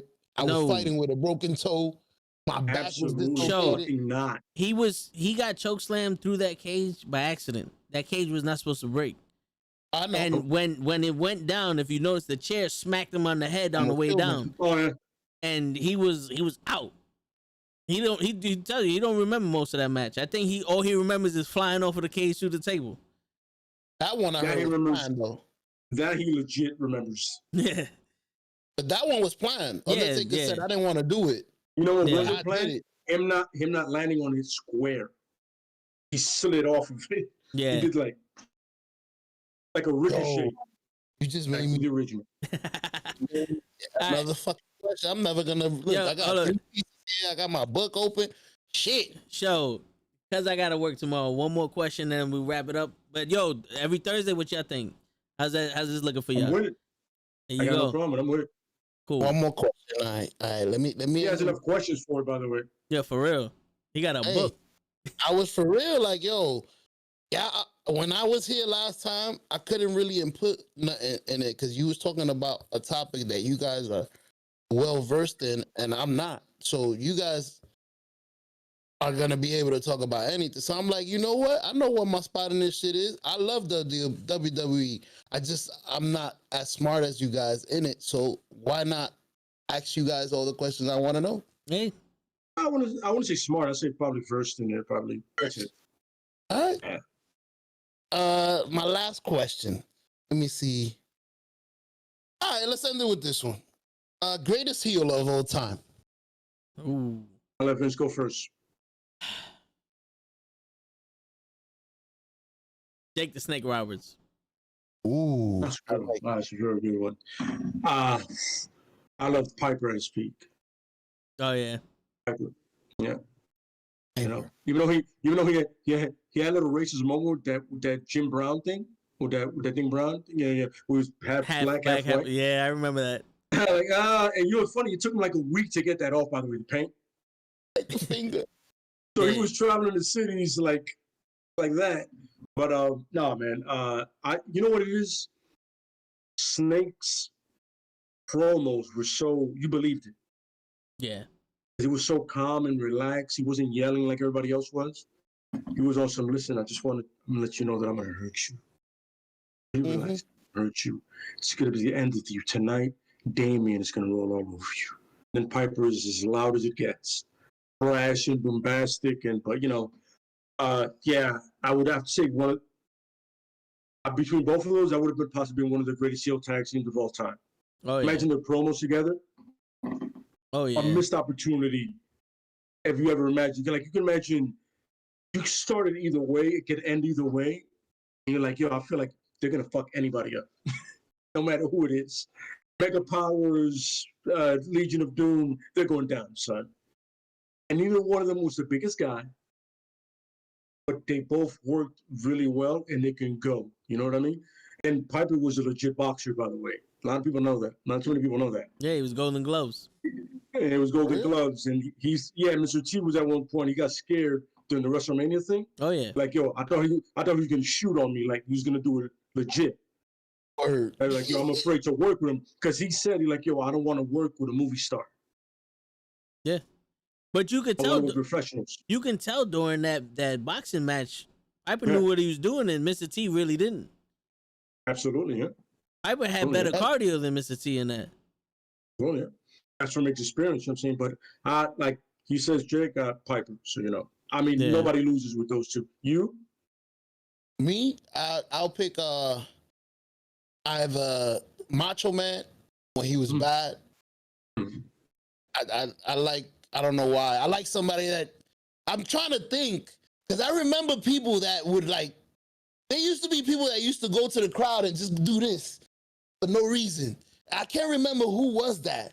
Everywhere $1 Million Man used to do shit like that. Ravishing was also that way. Those are two.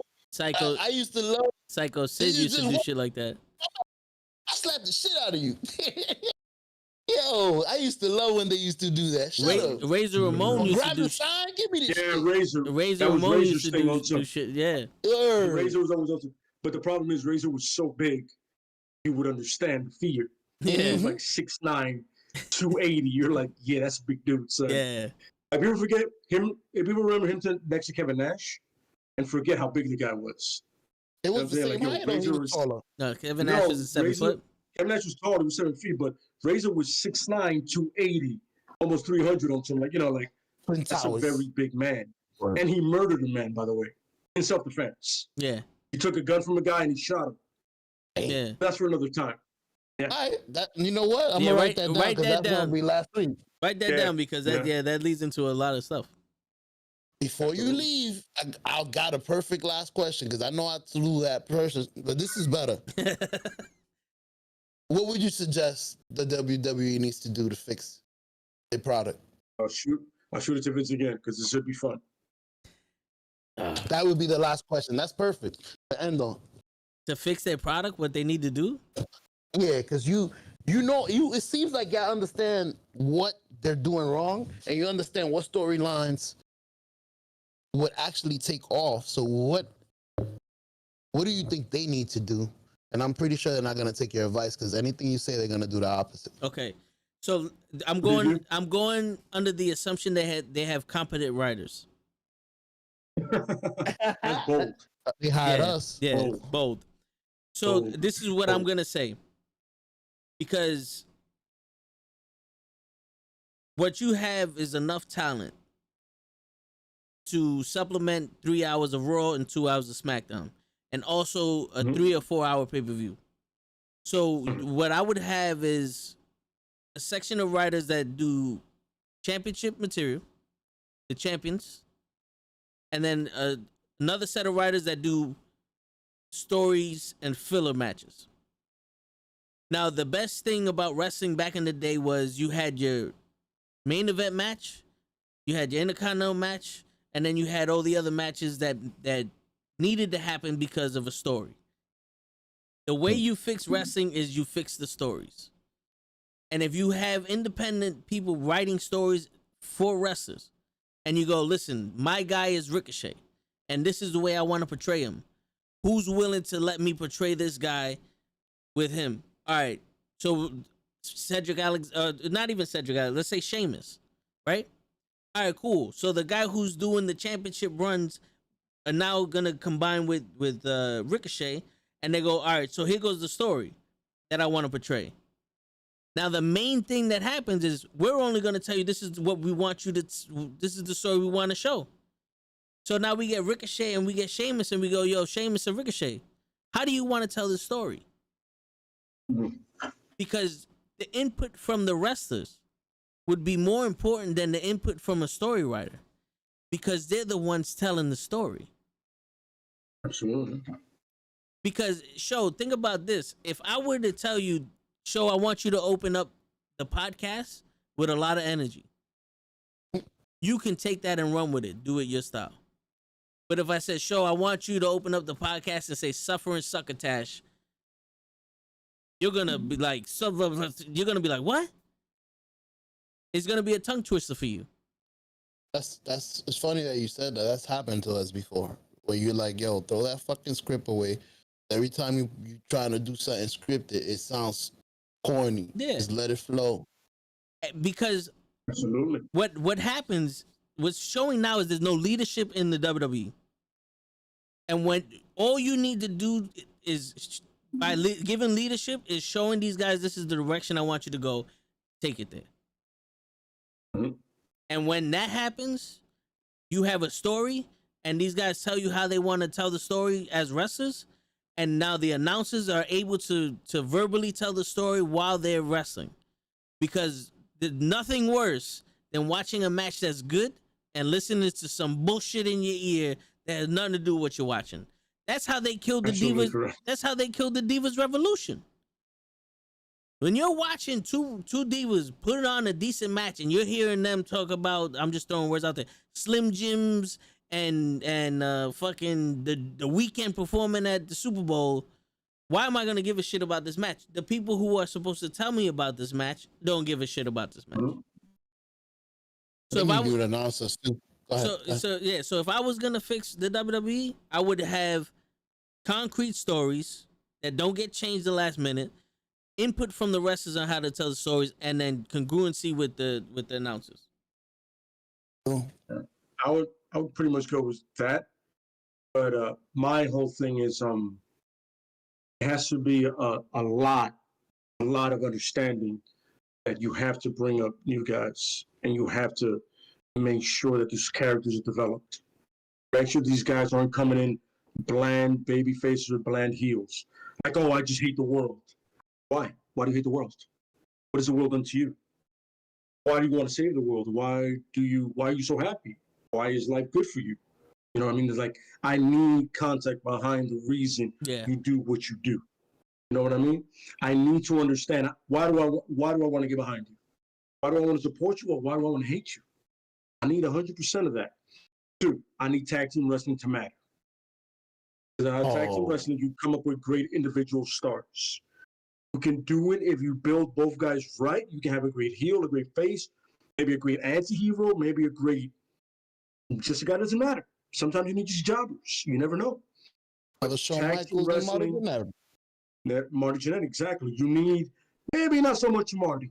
I need somebody. I was gonna say a little bit of it. But the point is, I need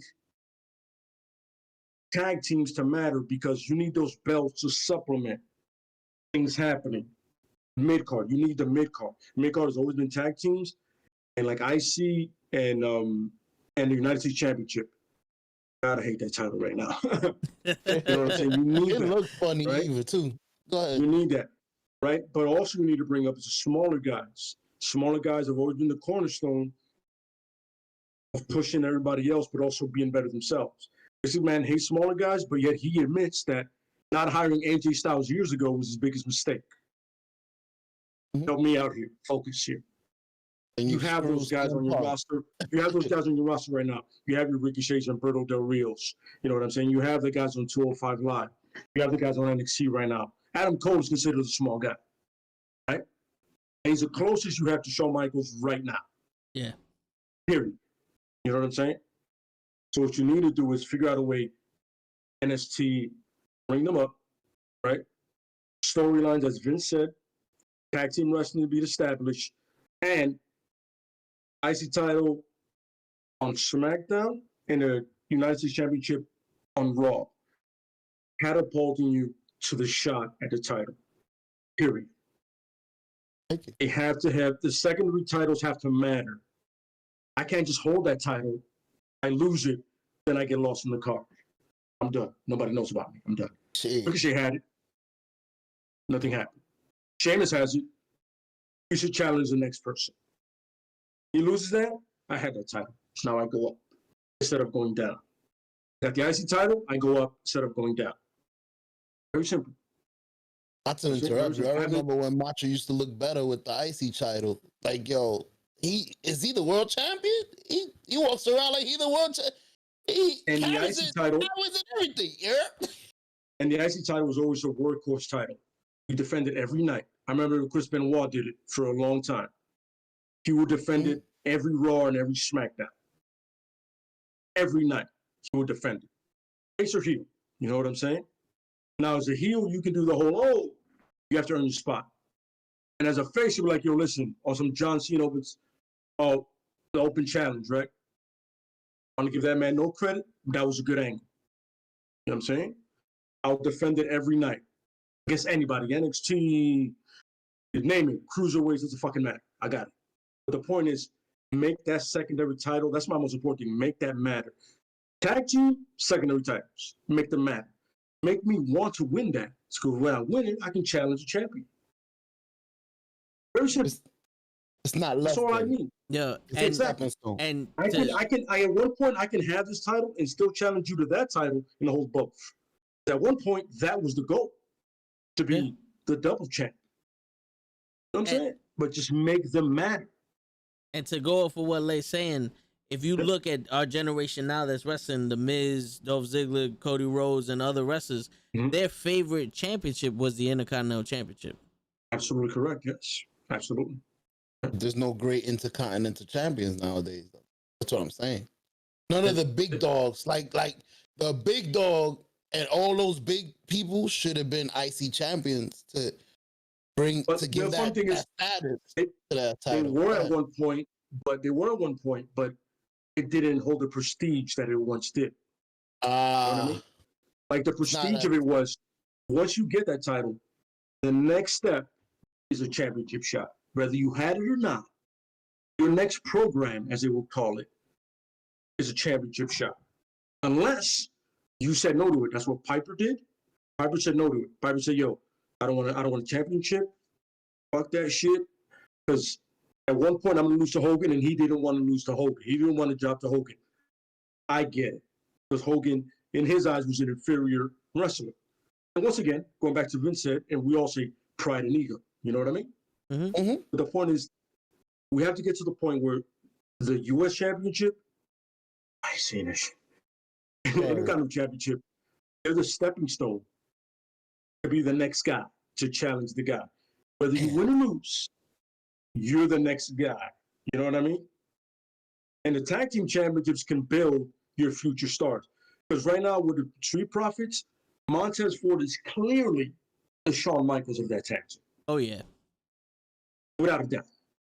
He has the charisma, he has the build, he has the physicality.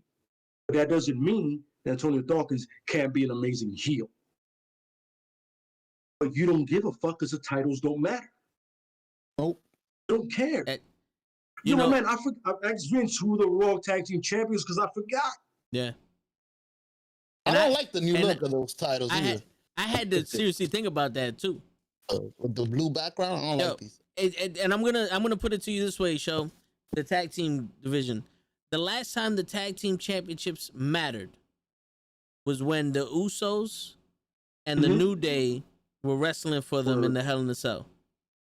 Absolutely that was correct. The last time that the tag team division actually held water. And then the closest to that was when the Street Profits... And they were stealing the shows. Yeah, they were stealing the shows with those. And the closest to that was when the Street Profits fought the New Day. Yes. Now, to be devil's advocate, a lot of these tag teams, whether they're not getting enough time to wrestle or they're just tired of being the fucking on the SmackDown before the pay-per-view, a lot of these tag team matches aren't good. Ray and Dominic versus the Dirty Dogs. That match was good. That match was okay. 2-on-1 handicap match. But the minute Dominic came out, it was like, all right, this is ridiculous. But it's like these matches for these titles have to hold water. They have to make it seem like these two guys are trying to really win this championship. Absolutely correct. Yes, absolutely correct. That's what I'm saying. There has to be merit to all the titles. Yeah, these are guys. These are the guys that going out there and hand and ass all the time. Yeah, just to win the titles. You know what I'm saying? They scrapping for the IC title, the United States champion. Like, yo, listen, like the best of 5 series is the perfect thing I can do for that. I want this title so bad that I'm going to wrestle you 7 fucking times until I get that title. Because I know that'll lead me to the promised land. Mm-hmm. This is the workhorse title for now. Then all of a sudden, I'm going for the big dog. Okay? And it all comes back. Yeah, and also they have to stop these fucking 7,000 fucking rematches. Absolutely correct. Because when you wrestle each other so many fucking times for the title, it don't matter if you lose. No, it doesn't. It devalues everything about those matches and the meetings. Think As about we said before, you have to build it properly. Yeah. So it can matter. Absolutely. Think about this. Drew McIntyre would have made a very good push if they wanted him to fight Bobby Lashley, let's say SummerSlam, for the title. Mm-hmm. If Drew McIntyre never got another shot after WrestleMania, and it was Randy Orton and Braun Strowman getting title shots at Bobby Lashley, that push for Drew McIntyre getting the title shot at SummerSlam would have been a lot bigger. Or you could have Bobby not defended and have Strowman and McIntyre fighting each other to show how much that title matters. There's three guys, top guys, that have been champions. Like, yo, listen, I'm willing to fuck you up to get that title. You know what I'm saying? And I don't need a repeat of them fighting each other. I just need them to fight other guys. Like, yo, listen, I fought this guy, I won, he won, I won. All of a sudden, like, yo, if you beat him, MVP will go, yo, if you beat him, you'll get a shot. If you beat him, you'll get a shot. If you don't, I don't want to see none of you. Back at the line. Get some of you guys up here. And that's what it is. There's no consequences. Because once they lose, they come back up. Yeah. Drew McIntyre, if Drew McIntyre was wrestling Humberto Del Rio, Humberto, whatever his name is, that fucking little guy. The kid who was a teenager. Yeah, right Humberto. If he's opening up Raw fighting him, you're like, what the fuck just happened? Back of the line. And that has to happen. You have to come, you fail, you don't get an IC title right away. You got to go back to the line and start all over, son. That's the way it rolls.